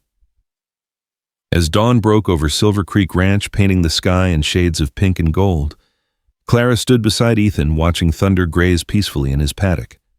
The crisis was over. The horse was recovering, and her children were safe and happy. For the first time since Thomas's death, Clara dared to believe that maybe, just maybe, their future held more than mere survival. Maybe it held the possibility of building something new and beautiful from the ashes of their old life. And maybe, if she was very brave and very lucky, it might even hold the chance for the days following Thunder's recovery settled into a rhythm that felt both comfortable and charged with unspoken possibilities. Clara found herself watching Ethan with new eyes, seeing not just the grieving widower who'd taken them in, but the skilled, compassionate man who'd worked beside her through the night to save a dying horse. The crisis had stripped away pretenses between them, creating an intimacy that neither seemed quite sure how to navigate. Thunder's recovery became the talk of the ranch. Word spread among the hands about how Clara's traditional remedies had saved the prize stallion when conventional medicine would have failed. She noticed the way they looked at her now, with respect rather than pity, curiosity instead of dismissal. For the first time since Thomas's death, Clara felt like she had value beyond her need for charity. Mrs. Dawson, one of the younger ranch hands, a boy named Tom, barely older than Jacob, approached her as she hung laundry on the line Mrs. O'Malley had strung behind the house. "My ma's been feeling poorly lately, stomach troubles that won't seem to go away. Doc Peterson says there's nothing wrong with her, but she's getting thinner by the day. I was wondering—" He shifted uncomfortably, head in his hands. "Well, I was wondering if you might have a look at her." Clara paused in her work, a wet sheet dripping in her hands. "Tom, I'm not a real doctor. What I did for Thunder was based on plant knowledge my grandmother taught me, but people are different from horses." "Please, ma'am." Tom interrupted, his young face earnest with worry. "My pa died 2 years ago, and if something happens to Ma, I won't have anybody left. I know you saved Thunder when nobody else could. Maybe you could help her too." The desperation in his voice reminded Clara painfully of her own recent pleas for help. She looked toward the house where she could see Ethan through the study window, bent over what appeared to be account books. They hadn't discussed her treating people, hadn't discussed much of anything beyond polite conversation since Thunder's recovery, as if both were afraid to examine what had passed between them that night. "I'll need to speak with Mr. Callahan first," Clara said carefully. "And I want to be very clear, I'm not a trained physician. I can only offer what my grandmother taught me about herbs and traditional remedies." Tom's face lit up with hope. "Yes, ma'am." "Thank you, ma'am. When could you come see her?" Before Clara could answer, Anna appeared around the corner of the house, her face bright with excitement. "Mama, guess what Mrs. O'Malley says? There's going to be a dance in town next week, and Mr. Callahan said we could go if we wanted to." Clara felt her heart skip a beat at the mention of a social gathering. She hadn't been to a dance since before Thomas died, hadn't even thought about such things. The idea of appearing in public at Ethan's side, of facing the town's speculation about their arrangement, filled her with anxiety. "A dance?" she repeated weakly. "The annual harvest dance." Tom explained, his hat still clutched in his hands. "Whole town comes out for it. Music, food, dancing till dawn. It's real nice, Mrs. Dawson. Families bring their children and there's games and such." "I don't know if that's appropriate," Clara began, but Anna's face fell so dramatically that she immediately regretted her words. "But Mama, we haven't been to a party in forever, and Mrs. O'Malley said she could help me fix my blue dress so it looks almost new." Clara's heart ached for her daughter, for the normal childhood experiences Anna had been denied due to their circumstances. A dance was exactly the kind of innocent fun an 8-year-old should enjoy. But the thought of walking into that gathering as Ethan Callahan's, what guest charity case, the subject of town gossip. "We'll see," Clara said diplomatically, the same phrase mothers had been using to buy time since the beginning of parenthood. After Tom left with promises to return the next day with his mother, Clara found herself standing alone in the yard, wrestling with feelings she wasn't sure she was ready to examine. The invitation to the dance had stirred something in her, not just anxiety about public speculation, but a deeper longing for normalcy, for the simple pleasure of music and laughter and community. She was still lost in thought when Ethan appeared beside her, moving with the quiet grace that seemed characteristic of him. Tom looked happy when he left. He observed his tone carefully neutral. "He asked me to look at his mother," Clara replied. "She's been having stomach troubles that Doc Peterson can't diagnose." Ethan was quiet for a moment, and Clara could feel him studying her profile. "And what did you tell him?" "That I'd need to speak with you first," Clara said, finally turning to meet his eyes. "This is your home, your ranch. I don't want to do anything that might reflect poorly on you." Something flickered in Ethan's expression. Surprise, perhaps? Or approval? "You don't need my permission to help people, Clara. If you have knowledge that could ease someone's suffering, you should use it. Even if the town starts talking, even if people think you're harboring some kind of, I don't know, witch doctor." This time, Ethan's response was immediate and firm. "Let them talk. I stopped caring about town gossip a long time ago." The conviction in his voice was reassuring, but Clara sensed there was more he wasn't saying. "The dance," she said abruptly. "Anna mentioned you said we could go." Ethan's jaw tightened almost imperceptibly. "Mrs. O'Malley thought it would be good for the children. Anna especially. She needs to be around other young people to have normal experiences." "And what about me?" Clara asked the question, slipping out before she could stop herself. "Do I need normal experiences too?" The question hung in the air between them, loaded with implications. Neither seemed ready to address directly. Ethan's gray eyes searched her face, and Clara felt that familiar flutter of awareness, the pull she'd been trying to ignore since the night they'd saved Thunder together. "I think," Ethan said slowly, "that you deserve whatever makes you happy. If the dance would make you happy, then we should go. And if it makes me uncomfortable, if people stare and whisper and speculate about why the widow Dawson is living at Silver Creek Ranch, then we'll leave," Ethan said simply. "But Clara, you can't hide from the world forever. Your children need to see their mother living, not just surviving." The truth in his words stung because Clara recognized it. She had been merely surviving, moving through each day, focused only on immediate needs and basic safety. The idea of actually living, of seeking joy and connection and possibility, felt both terrifying and irresistible.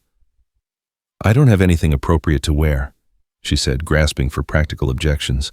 "Mrs. O'Malley mentioned that Mary had several dresses that were never worn," Ethan replied quietly. "If you'd be comfortable with that, I'm sure something could be altered to fit you." The mention of his deceased wife's clothing should have felt morbid, but instead Clara found herself touched by the offer. It felt like acceptance, like Ethan was willing to share even his most precious memories, if it meant helping her family find happiness. "That's very generous," she said softly. "Are you sure you wouldn't mind?" "Mary would have insisted," Ethan said with quiet certainty. "She believed that beautiful things should be shared, not hidden away like museum pieces." Their conversation was interrupted by the arrival of Jacob, who came running from the direction of the stables with his face flushed from exertion and excitement. "Mama, Mr. Callahan, the mare's foaling and Mrs. O'Malley said to come quick." Clara felt her pulse quicken with a mixture of excitement and concern. She'd assisted with human births during her time helping neighbors, but a horse birth was something entirely different. Still, the memory of how she and Ethan had worked together to save Thunder gave her confidence that they could handle whatever complications might arise. They hurried to the stable where the pregnant mare, a gentle bay named Starlight, had been moved to a specially prepared stall. Mrs. O'Malley was already there with Samuel in her arms, keeping the baby at a safe distance while still allowing him to witness the miracle of birth. "How is she doing?" Ethan asked one of the ranch hands who was monitoring the situation. "Seems to be progressing normally, boss. But this is her first foal, so we're keeping a close eye on things." Clara watched as Ethan moved with practiced confidence, checking on the mare's condition with gentle hands and a soothing voice. It was clear he'd overseen many births before, and his calm competence was reassuring. "Can I help?" Clara asked, moving closer to the stall. "Have you ever assisted with an animal birth?" Ethan inquired. "No, but I've helped with human births. I understand the basic process, and I know how to recognize complications." Ethan nodded approvingly. "Then yes, your help would be welcome. Sometimes an extra pair of skilled hands can make all the difference." For the next 2 hours, Clara found herself once again working alongside Ethan in a medical crisis, though this one was joyful rather than desperate. Starlight labored steadily, and when complications arose, the foal's position wasn't quite right. Clara was able to assist Ethan in gently correcting the problem. "There," Ethan murmured as the foal's head appeared. "That's it, girl. You're doing beautifully." Clara watched in wonder as the rest of the foal emerged, a perfect miniature horse with long, spindly legs and a coat that would probably darken to match its mother's. The sight filled her with the same profound awe she'd felt when her own children were born, that sense of witnessing something miraculous and sacred. "It's a filly," Ethan announced, his voice warm with satisfaction. "A healthy, beautiful filly." Jacob and Anna pressed close to the stall, their faces bright with amazement as they watched the newborn struggle to her feet on unsteady legs. "She's perfect," Anna breathed. "Look how tiny her hooves are." "What will you name her?" Jacob asked eagerly. Ethan glanced at Clara, something unreadable in his expression. "I think," he said slowly, "that naming a foal should be a family decision. Clara, would you like to choose?" The casual way he included her in what was clearly a significant ranch decision sent warmth flooding through Clara's chest. "I couldn't," she protested. "She's your horse, your ranch. She's a new life that you helped bring into the world," Ethan said firmly. "You should have a say in what she's called." Clara looked at the filly, now nursing contentedly from her mother, and felt inspiration strike. "Hope," she said quietly. "I'd like to call her Hope." The name seemed to resonate with everyone present. Mrs. O'Malley nodded approvingly. The ranch hands murmured agreement, and Clara caught Ethan looking at her with an expression that made her pulse quicken. "Hope it is," he said, his voice oddly rough. "It's a perfect name." As they cleaned up and settled the new mother and baby for the night, Clara found herself thinking about the symbolism of the moment. Here in this place that had become an unexpected refuge, new life was being born. Hope was indeed the perfect name, not just for the filly, but for what Clara was beginning to feel about her own future. The next morning brought Tom's return, this time accompanied by his mother, a thin woman in her 40s, whose pallor and obvious discomfort immediately concerned Clara. Mrs. Patterson, for that was her name, seemed embarrassed to be seeking help from someone she barely knew, but her son's concern had apparently overcome her reluctance. "I don't want to be any trouble," Mrs. Patterson said as Clara led her to a private room where they could talk freely. "Tom insisted, but I know you're not a real doctor." "No, I'm not," Clara agreed gently, "but I do have some knowledge of traditional remedies that might help. Can you tell me about your symptoms?" As Mrs. Patterson described her condition. Persistent stomach pain, loss of appetite, gradual weight loss despite attempts to eat regularly. Clara found herself drawing on everything her grandmother had taught her about diagnosing illness through careful observation and questioning. "Have you noticed if certain foods make the pain worse?" Clara asked. "Anything rich or fatty," Mrs. Patterson replied. "Even things I used to love like butter or cream make me feel terrible now." Clara nodded thoughtfully. The symptoms suggested a problem with digestion, possibly related to the gallbladder or liver. She asked more questions, learning that Mrs. Patterson had been under significant stress since her husband's death, working long hours to support herself and Tom. "I think," Clara said carefully, "that your digestive system is struggling to process fats properly. This can happen when we're under stress or not eating regularly. There are some herbs that might help: dandelion root to support liver function, chamomile to calm inflammation, and some dietary changes that could make a difference." Mrs. Patterson's eyes brightened with the first hope Clara had seen from her. "You really think you can help?" "I think we can try," Clara replied, "but you'll need to be patient. Herbal remedies work more slowly than conventional medicine, and you'll need to make some changes to how and what you eat."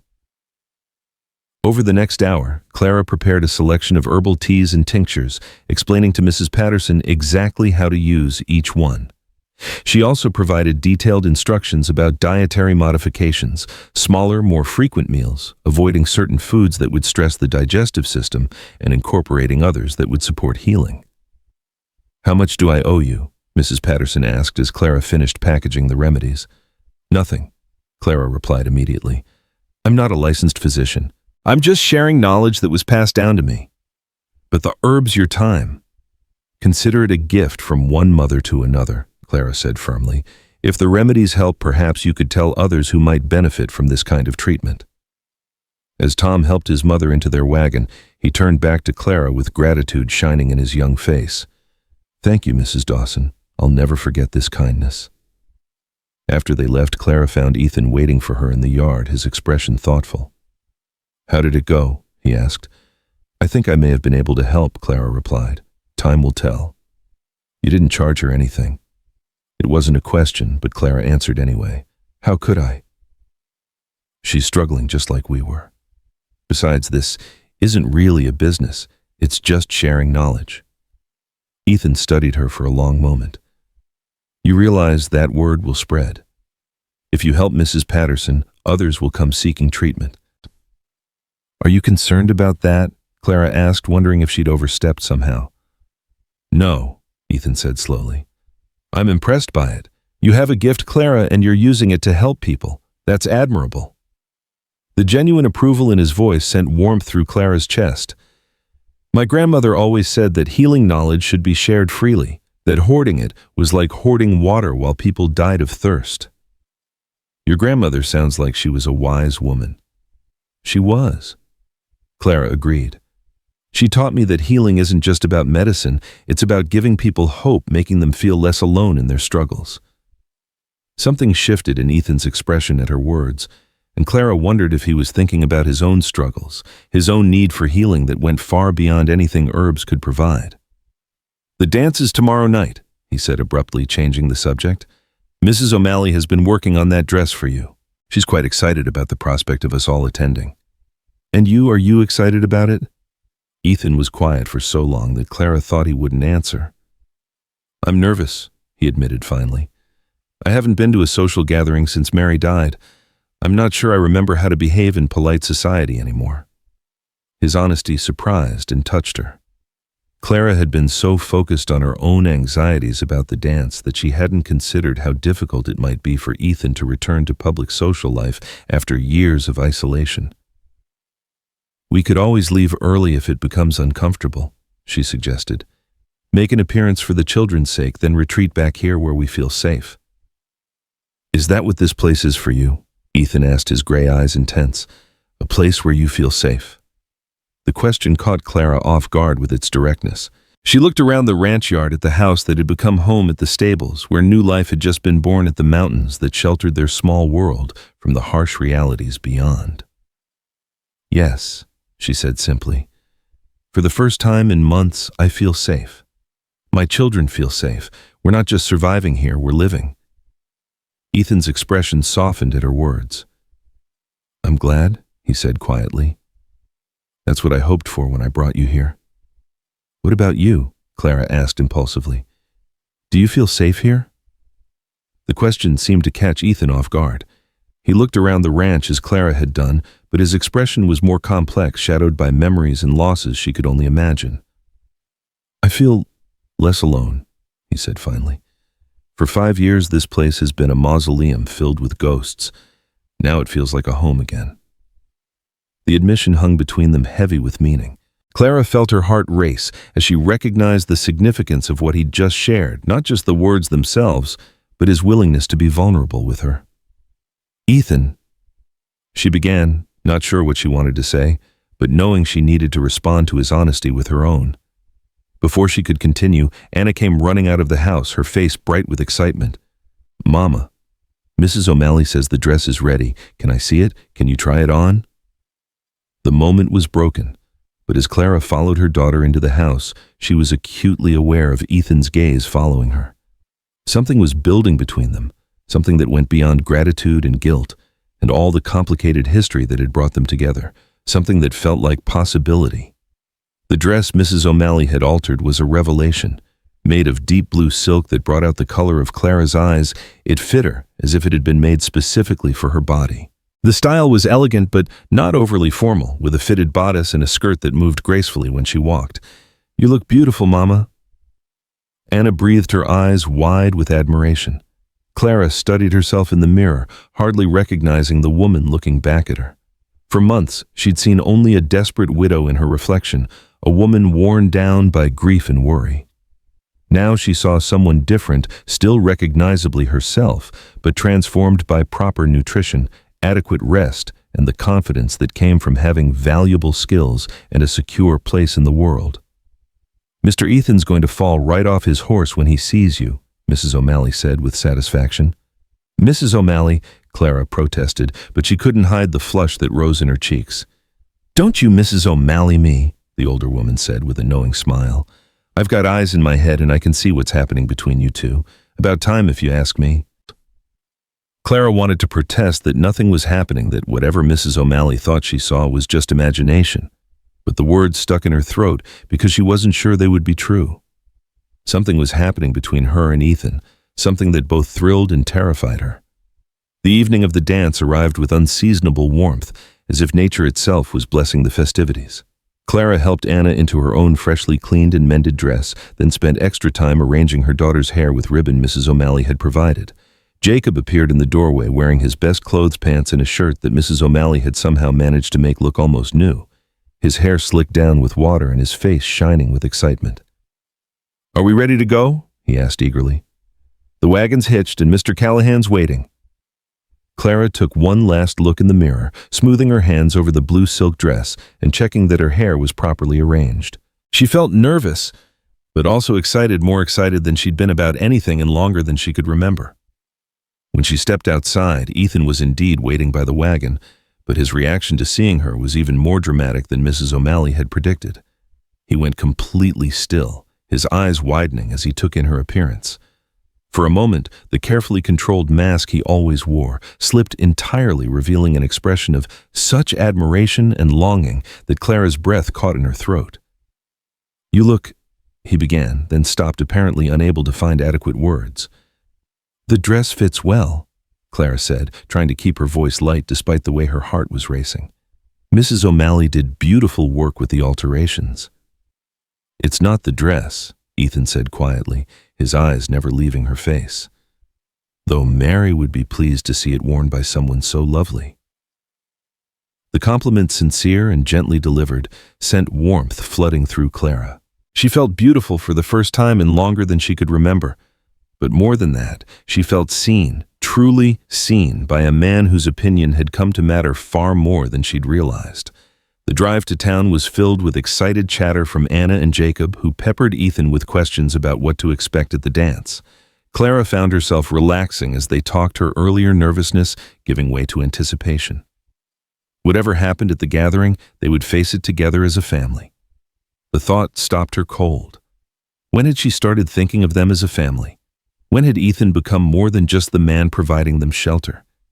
But as the lights of Hollow Trace came into view, as she heard the sound of music drifting from the town hall, Clara realized that the answer didn't matter. What mattered was that for tonight at least they were together. For tonight they could pretend that this fragile happiness they'd found might actually last. Réessayer. T.S. The moment they stepped through the doors of the town hall, Clara felt every conversation pause, every head turn in their direction. The weight of dozens of curious gazes settled on her shoulders like a heavy cloak, and she instinctively moved closer to Ethan's reassuring presence. He seemed to sense her discomfort because his hand briefly touched the small of her back, a gesture so subtle and protective that it sent warmth radiating through her entire body. "Mr. Callahan." Reverend Phillips approached with a smile that seemed genuine, though Clara caught the curious glances he kept shooting in her direction. "What a pleasant surprise to see you here. And Mrs. Dawson, how lovely you look this evening." "Thank you, Reverend," Clara managed, grateful that her voice came out steadier than she felt. "I trust you and the children are settling in well at Silver Creek," the Reverend continued, and Clara realized this was likely the first time most of the town had confirmation of where they'd been staying. "Very well, thank you," Clara replied diplomatically. "Mr. Callahan has been most generous in offering us shelter during our time of need." She was aware of other conversations resuming around them, but in lower tones that suggested their arrival remained a topic of intense interest. Anna pressed close to her side, suddenly shy in the face of so much adult attention, while Jacob stood straighter as if trying to project maturity beyond his 10 years. "The children must be excited to join in the festivities," Reverend Phillips observed kindly. "There are games planned for the young ones, and I believe Mrs. Henderson brought her famous apple cider." Apple cider? Anna's face lit up, her shyness momentarily forgotten. "Mama, may I have some?" "Of course, sweetheart," Clara said, relieved to have her daughter's excitement break some of the tension. "Why don't you and Jacob go explore while the adults talk?" As her children scampered off toward the refreshment table, Clara became aware of a figure approaching from across the room. Mrs. Patterson, looking significantly healthier than she had just a week ago, made her way through the crowd with determination. "Mrs. Dawson," she said warmly, reaching out to clasp Clara's hands. "I was hoping you'd be here tonight. I wanted to thank you again for your help." Clara felt heat rise in her cheeks as she became aware that their conversation was drawing attention from nearby groups. "Mrs. Patterson, how are you feeling?" "Like a new woman," Mrs. Patterson replied with enthusiasm. "Those remedies you gave me worked better than anything Doc Peterson ever prescribed. I've got my appetite back, the pain is almost gone, and I feel stronger every day." "I'm so glad to hear it," Clara said sincerely, though she was acutely aware of the interested looks their exchange was generating. "My sister-in-law over in Cedar Falls has been having similar troubles." Mrs. Patterson continued. "I was wondering if you might consider seeing her. I know it's a long way to travel, but she's been suffering something fierce." Before Clara could respond, another voice joined the conversation. "Excuse me," said a woman Clara recognized as Mrs. Henderson, one of the town's more prominent matrons. "I couldn't help but overhear. Are you some sort of medical practitioner, Mrs. Dawson?" Clara felt the trap closing around her. How did she explain her healing knowledge without sounding presumptuous or dangerous? "I have some training in traditional remedies," she said carefully. "Plant-based treatments that my grandmother taught me. Indian remedies." Mrs. Henderson's tone carried a note of disapproval that made Clara's spine stiffen. "Cherokee healing traditions," Clara corrected firmly, "combined with knowledge my grandmother learned from other healers over the years. It's not meant to replace proper medical care, but sometimes it can help when conventional treatments aren't available." "How fascinating," said another woman joining their growing circle. "I'm Mrs. Whitman. My husband mentioned that you saved Mr. Callahan's prize stallion when even the veterinarian couldn't have helped." Clara glanced toward Ethan, who was engaged in conversation with several men near the far wall, but kept glancing in her direction as if monitoring the situation. "Thunder was very sick," she acknowledged. "We were fortunate that the treatments worked."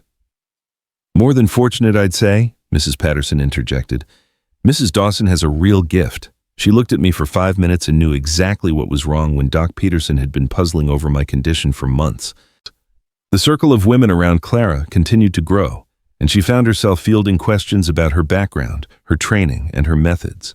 Some were genuinely curious, others seemed skeptical, and a few carried undertones of suspicion that made her increasingly uncomfortable. "It seems to me," said a sharp-faced woman Clara didn't recognize, "that we should be careful about encouraging unlicensed medical practice. There are laws about such things, aren't there?" The comment created an uncomfortable silence, and Clara felt her cheeks burn with embarrassment and anger. She was saved from having to respond by the arrival of Doc Peterson himself, who pushed through the crowd with a slightly amused expression. Ladies," he said with the authority of his profession. "I couldn't help but overhear the discussion. Mrs. Dawson, I understand you've been providing some alternative treatments to my patients." Clara's heart sank. This was exactly what she'd been afraid of, a confrontation with the town's official physician that could cause problems for both her and Ethan. "Dr. Peterson," she began carefully, "I've tried to be very clear that I'm not a licensed physician. I only offer traditional remedies, and always with the understanding that people should seek proper medical care for serious conditions." To her surprise, Doc Peterson smiled. "Relax, Mrs. Dawson. I'm not here to run you out of town on a rail. In fact, I'm rather impressed by what I've heard about your work with Mrs. Patterson. I've been treating her for months with little success, and you managed to identify and address the root of her problem in a single consultation." The tension around their circle eased slightly, though Clara could still feel undercurrents of disapproval from some quarters. "The truth is," Doc Peterson continued, "there's more demand for medical care in this territory than one doctor can handle, especially during winter when travel is difficult. If you have knowledge that can help people, particularly in areas where conventional medicine has limitations, then I consider you an ally rather than a competitor." "That's very generous of you," Clara said, relief evident in her voice. "It's practical," Doc Peterson replied. "I've seen enough traditional remedies work to know that there's wisdom in old ways of healing. As long as you're responsible about when to refer patients to conventional medicine, I see no reason why we can't work together for the good of the community." The formal endorsement from the town's physician seemed to shift the mood of the gathering. Conversations resumed with less tension, and Clara found herself genuinely engaged in discussions about various healing traditions and remedies. She was describing the preparation of willow bark tea when the musicians struck up a lively tune and couples began forming on the makeshift dance floor. "Mama!" Anna appeared at her elbow, her face flushed with excitement and apple cider. "They're dancing. Can we watch?" Clara smiled at her daughter's enthusiasm. "Of course we can watch. Would you like to learn some of the steps?" Before Anna could answer, a hand appeared at Clara's elbow. She turned to find Ethan beside her, his expression somewhat formal but determined. "Mrs. Dawson," he said with old-fashioned courtesy, "would you do me the honor of this dance?" The request sent a flutter through Clara's stomach. She was acutely aware that accepting would make them the center of attention, that dancing with Ethan would fuel speculation about the nature of their relationship. But she was also aware of how much courage it must have taken for him to make the request publicly, how significant this gesture was for a man who'd avoided social interaction for 5 years. "I would be delighted," she replied, placing her hand in his offered arm. As Ethan led her onto the dance floor, Clara felt the weight of every gaze in the room following them. The music was a simple waltz, and she was grateful that her mother had insisted on dancing lessons during her brief period of formal education. Ethan's hand settled at her waist, his other hand taking hers with gentle firmness, and suddenly, the rest of the room seemed to fade away. "You're trembling," he observed quietly as they began to move to the music. "I'm nervous," Clara admitted. "Everyone's watching us." "Let them watch," Ethan said, his gray eyes focused entirely on her face. "You're the most beautiful woman in this room, and I'm proud to be dancing with you." The compliment delivered with such quiet sincerity made Clara's heart race. "Ethan?" "I know this is complicated," he said, guiding her through a gentle turn. "I know there are 100 reasons why this is a terrible idea, but I can't pretend anymore that what I feel for you is just guilt or obligation." Clara's breath caught at his words. "What are you saying?"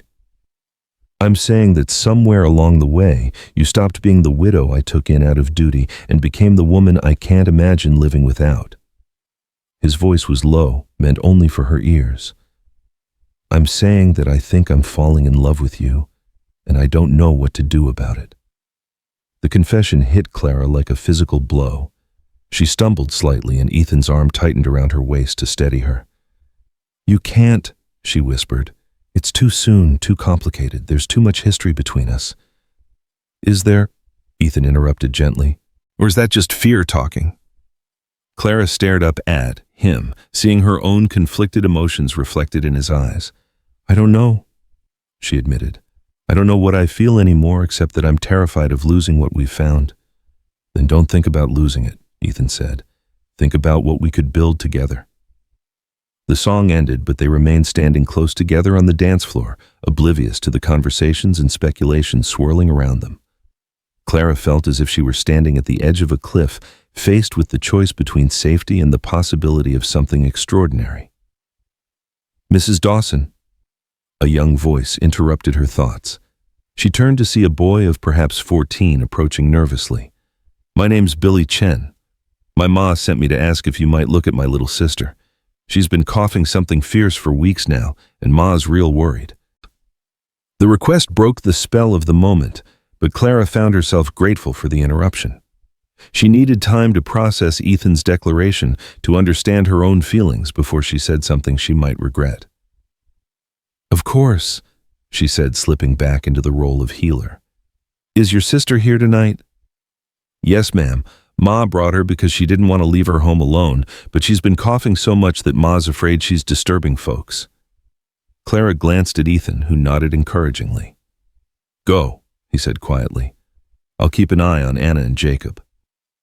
The Chen family had claimed a quiet corner of the hall, where a small girl of perhaps 5 sat on her mother's lap. Her breathing audibly labored even over the music and conversation. Mrs. Chen looked up as Clara approached, her face a mixture of hope and desperation that Clara recognized all too well. "Mrs. Dawson, Billy said you might be able to help. I know it's presumptuous to ask, but little May's been so sick, and I don't know what else to do." Clara knelt beside the child, immediately noting the flush of fever in her cheeks and the wet, rattling quality of her cough. "How long has she been sick?" 3 weeks now, Mrs. Chen replied. "Started as just a cold, but it's gotten worse instead of better. She barely eats, hardly sleeps, and that cough." She shook her head helplessly. Clara gently examined the little girl, listening to her breathing, checking her throat and feeling for swollen glands. May submitted to the examination with the patience of a child who'd endured many such inspections, her dark eyes watching Clara with quiet intelligence. "It's definitely a chest infection," Clara diagnosed. "Probably started as a cold but settled in her lungs. Has Doc Peterson seen her?" "He gave us some medicine, but it doesn't seem to be helping much," Mrs. Chen said. "He said to keep her warm and wait it out, but she's getting worse, not better." Clara nodded thoughtfully. She'd seen similar cases during her grandmother's practice situations where conventional medicine wasn't quite enough, but traditional remedies could provide the extra support needed for healing. "I have some herbs at home that might help," she said carefully. "Things that could help break up the congestion and support her body's natural healing. But I want to be clear, if she gets worse, if her fever spikes or her breathing becomes more labored, you need to get her to Doc Peterson immediately." "Oh, thank you." Mrs. Chen breathed tears of relief in her eyes. "I'll pay you whatever you ask. No payment necessary," Clara interrupted gently. "Just promise me you'll follow the instructions exactly and seek medical help if there's any worsening." As Clara rose to leave, promising to bring the remedies by the Chen home the next day, she became aware that their interaction had drawn attention. Several other families approached with questions about various ailments, and Clara found herself agreeing to consultations and treatments for everything from children's earaches to elderly joint pain. "You're going to be busy," Ethan observed when she finally returned to his side. "I didn't mean for this to happen," Clara said, feeling overwhelmed by the sudden demand for her services. "I was just trying to help one family." "And word spread as word does in small towns," Ethan said with understanding. "The question is, how do you feel about it?" Clara considered the question seriously. How did she feel about suddenly finding herself in the unofficial role of community healer? "Useful," she said finally. "For the first time since Thomas died, I feel like I have something valuable to offer. Like I'm more than just a burden to be carried." "You were never a burden," Ethan said firmly. "But I understand what you mean about feeling useful. There's dignity in having skills that others need." Their conversation was interrupted by the arrival of Jacob and Anna, both flushed with excitement from the evening's activities. "Mama, did you see us dancing?" Anna exclaimed. "Mrs. Henderson taught me the steps to the reel, and I only stepped on 2 people's feet." "And I learned to play horseshoes," Jacob added proudly. "Mr. Peterson said I have natural aim." Clara smiled at her children's enthusiasm, but she also noticed how late it had gotten. Samuel would be waiting at home with Mrs. O'Malley, and she had promises to keep regarding preparing remedies for various families. "We should probably head home," she said reluctantly. "It's getting quite late." "Just one more dance," Anna pleaded. "Please, Mama, it's been such a wonderful evening." Clara looked around the hall, noting how the atmosphere had shifted throughout the evening. What had started as curiosity and speculation about her presence had evolved into something more accepting. People nodded to her as they passed, included her in conversations, treated her less like an object of gossip and more like a member of the community. "One more dance," she agreed, and was rewarded with Anna's delighted squeal. As the evening wound down and they prepared to leave, Clara found herself reflecting on how much had changed in just a few hours. She'd gone from being Ethan's charity case to being a recognized member of the community with her own valuable skills. More importantly, she'd received a declaration of love from a man she'd come to respect and care for deeply. The ride home was quieter than the journey to town, with Anna and Jacob drowsing against each other in the back of the wagon. Clara sat beside Ethan on the driver's seat, acutely aware of his presence in the darkness. "Thank you," she said quietly, "for tonight, for encouraging me to go for dancing with me despite all the talk it will cause." "There's nothing to thank me for," Ethan replied. "I enjoyed every moment of it." They rode in comfortable silence for a while, the only sounds the clip-clop of horse hooves and the gentle creaking of the wagon. Clara found herself thinking about what Ethan had said during their dance about his feelings for her and the possibility of building something together. "Ethan?" she began hesitantly. "What you said earlier about falling in love." "I meant every word," he said quietly. "I know it's complicated. I know there are obstacles, but I can't pretend I don't feel what I feel. I'm scared, Clara admitted. Scared of caring for someone again and losing them, scared of what people will say, scared of making a mistake that could hurt my children. Fear is natural, Ethan replied. I've been afraid for 5 years, afraid to care, afraid to hope, afraid to risk being hurt again. But you and your children have shown me that living in fear isn't really living at all. Clara absorbed his words, recognizing the truth in them. She had been living in fear since Thomas's death, focused entirely on survival rather than the possibility of happiness. I need time, she said finally. Time to sort through my feelings, to understand what this all means. You have all the time you need, Ethan assured her. I'm not going anywhere, and neither are you. The certainty in his voice was reassuring, but it also raised questions about their future that Clara wasn't ready to examine. What did it mean for them to stay at Silver Creek permanently? What kind of relationship were they building, and how would it affect her children? They arrived at the ranch to find Mrs. O'Malley waiting up for them, eager to hear about the evening's events. As they recounted the highlights, the dancing, the music, the various conversations, Clara found herself emphasizing the positive aspects while carefully avoiding mention of Ethan's declaration. And half the town wants Mrs. Clara to treat their various ailments, Ethan added with pride in his voice. She's going to be the busiest woman in 3 counties. As she should be, Mrs. O'Malley said approvingly. The good Lord gave her a gift, and it's right that she should use it to help others. After getting the children settled for the night, Clara found herself alone in her room, still wearing the blue silk dress and thinking about everything that had happened. The evening had been a revelation in many ways. She'd discovered that she could be accepted by the community, that her skills were valued, and that the man who'd saved her family might actually love her. A soft knock at her door interrupted her thoughts. She opened it to find Ethan standing in the hallway, his expression uncertain. I wanted to apologize, he said quietly, for what I said during the dance. I didn't mean to put pressure on you or make you uncomfortable. You didn't, Clara replied honestly. I mean, I was surprised, but not uncomfortable, just overwhelmed. I've been thinking about timing, Ethan continued, about whether it was appropriate to say what I said given everything you've been through. Clara stepped aside, silently inviting him into her room. It wasn't entirely proper, but they were past worrying about conventions in their unusual situation. Ethan, she said gently, I've been thinking too, about what you said, about what I feel, about what might be possible between us. He looked at her expectantly, hope and fear warring in his expression. I care for you, Clara continued, more than I expected to, more than I probably should given our history.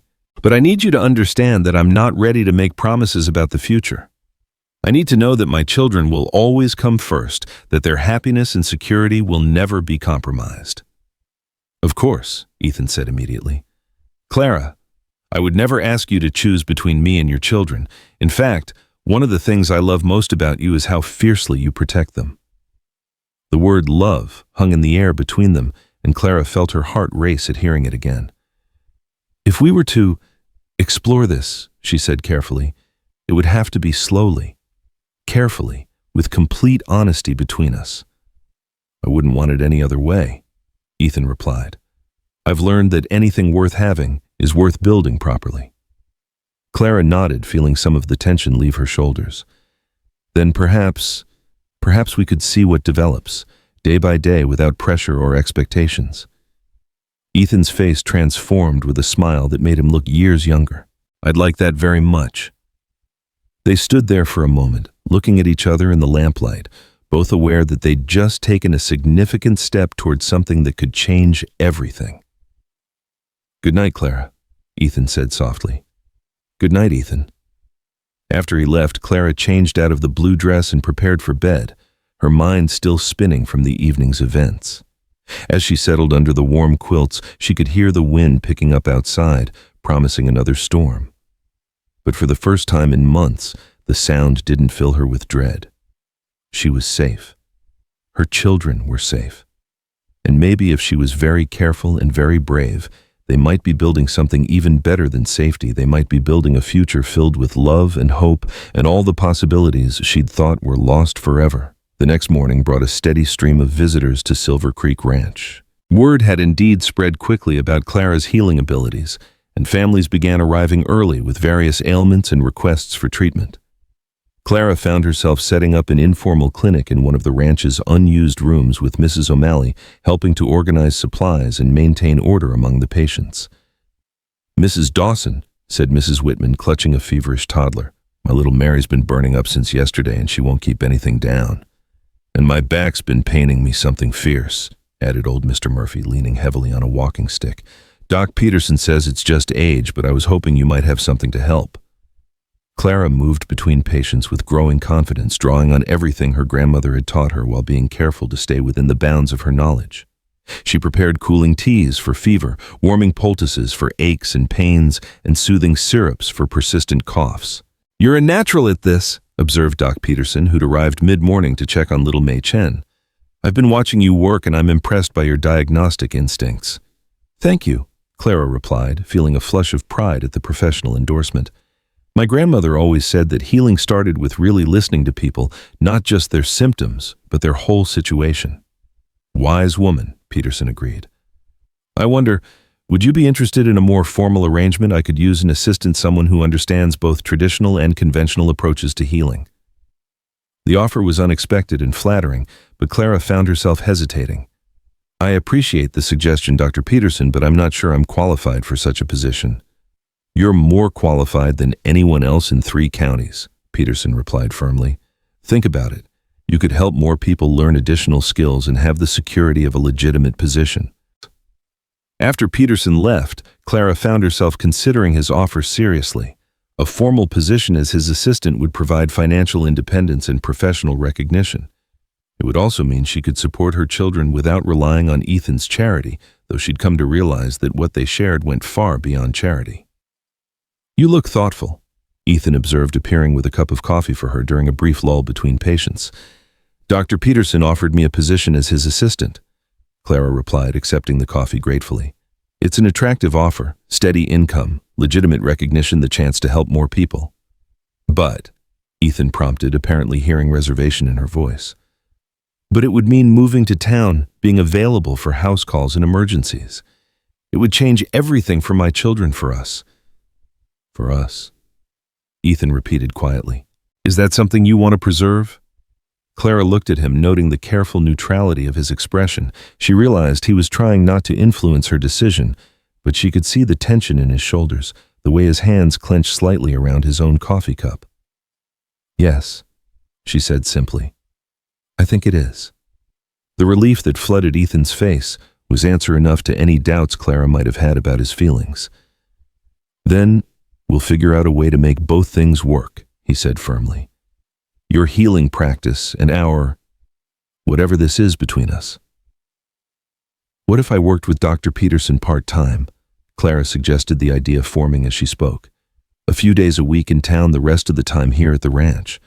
That way I could maintain my practice but still be available for our community here." "Our community," Ethan repeated, and Clara realized what she'd said. "Yes," she said with growing certainty. "Our community. This feels like home now, Ethan. Not just shelter or refuge, but actual home." The conversation was interrupted by the arrival of another patient, but Clara found herself energized by the possibility of having both a meaningful career and a life with Ethan at Silver Creek Ranch. As winter deepened and settled over the Montana territory, Clara's life took on a rhythm that felt both productive and fulfilling. 3 days a week she worked with Dr. Peterson in town, learning conventional medical techniques while sharing her knowledge of traditional remedies. The other days were spent at the ranch treating local families and managing her growing practice. Her relationship with Ethan developed slowly and carefully, built on daily conversations, shared meals, and the gradual deepening of trust and affection. They were careful around the children, maintaining appropriate boundaries, while allowing Anna and Jacob to witness a healthy partnership between adults who cared for each other. "Mama," Anna said one snowy evening as Clara tucked her into bed, "are you going to marry Mr. Callahan?" The direct question caught Clara off guard. "What makes you ask that, sweetheart?" "He looks at you the way Papa used to look at you," Anna replied with the matter-of-fact wisdom of childhood. "And you smile more when he's around." Clara considered how to answer honestly without making promises she wasn't ready to keep. "Mr. Callahan is a very good friend," she said carefully. "We care about each other very much." "I hope you do marry him," Anna said sleepily. "I like having him as almost papa, and I like living here with the horses and Mrs. O'Malley and all the space to run around." After Anna fell asleep, Clara found herself thinking about her daughter's words. The children had indeed flourished at Silver Creek Ranch. Jacob had grown stronger and more confident, taking on responsibilities around the ranch that gave him pride and purpose. Anna had blossomed socially, making friends with children from neighboring families and developing her musical abilities under Mrs. O'Malley's guidance. Even baby Samuel seemed to thrive in the security and warmth of their new home. As for Clara herself, she barely recognized the desperate, frightened woman who'd accepted Ethan's help that snowy day months ago. She'd found her calling as a healer, built a respected place in the community, and discovered that it was possible to love again without betraying the memory of what she'd lost. One evening in late February, as they sat before the fireplace in the main parlor while the children played nearby, Ethan brought up a subject they'd been carefully avoiding. "Clara," he said quietly, "I need to ask you something, and I want you to know there's no pressure to answer in any particular way." Clara looked up from the mending in her lap, noting the serious tone of his voice. "What is it?" "Spring will be here soon," Ethan said. "And when it comes, the roads will be clear again. Travel will be easier, opportunities will open up. If you wanted to leave to start fresh somewhere else with the skills and reputation you've built..." "Are you asking me to leave?" Clara interrupted, her heart suddenly racing. "No," Ethan said quickly. "God, no. I'm asking if you want to stay, permanently, not as my charity case or my housekeeper or any other arrangement that makes you feel obligated. I'm asking if you want to build a life here with me as my partner in every sense of the word." Clara set down her mending, giving Ethan her full attention. "Are you proposing to me?" "I'm asking if you'd be open to the possibility," Ethan replied carefully. "I love you, Clara. I love your children as if they were my own. I can't imagine this place without you, and I don't want to try. But I need to know that if we take that step, it's because you want to, not because you feel you have no other choice." Clara looked around the warm, comfortable room that had become home. She thought about the work that fulfilled her, the community that had accepted her, the man who'd not only saved her family, but had become an integral part of their happiness. "I do have other choices now," she said slowly. "Dr. Peterson has offered me a full partnership in his practice. I could take the children and establish ourselves anywhere we chose. I'm not the desperate widow who needed rescue anymore." Ethan nodded, though she could see the tension in his jaw. "I know, that's what makes your answer meaningful." "Then yes," Clara said, her voice growing stronger with certainty. "Yes, I want to stay. Yes, I want to build a life here with you. And yes, when you're ready to ask properly, I'll say yes to that too." The smile that spread across Ethan's face was like sunrise after the longest night. He crossed to her chair and knelt beside it, taking her hands in his. "Clara Dawson," he said formally, "will you marry me? Will you let me be a father to your children and a partner in all your endeavors? Will you help me turn this house back into a home?" "Yes," Clara whispered, then laughed as he swept her into his arms. "Yes to all of it." As Ethan kissed her, their first real kiss full of promise and passion and hope for the future, Clara heard Anna's delighted squeal from across the room. "I knew it, Jacob. They're getting married. We're going to stay here forever." And as her children rushed to embrace them both, as Mrs. O'Malley appeared with tears in her eyes and congratulations on her lips, Clara realized that sometimes the ending of one story was really just the beginning of something even more beautiful. Outside, the Montana winter continued its reign, but inside Silver Creek Ranch, spring had already arrived in the form of love, hope, and the promise of new beginnings rooted in the strength they'd found in each other. The woman who'd once begged strangers for shelter had become the heart of a new family, and the man who'd thought his capacity for love had died with his first family had discovered that the human heart was capable of infinite renewal. Together, they'd created something neither could have imagined alone, a future built on the solid foundation of shared struggles, mutual respect, and the kind of love that grows stronger through adversity. In the end, Clara reflected as she settled into sleep that night with Ethan's ring on her finger and her children safe down the hall. Sometimes the most beautiful stories began with the words, "Get in my wagon now," and led to a lifetime of choosing each other day after day, season after season, through whatever storms might come.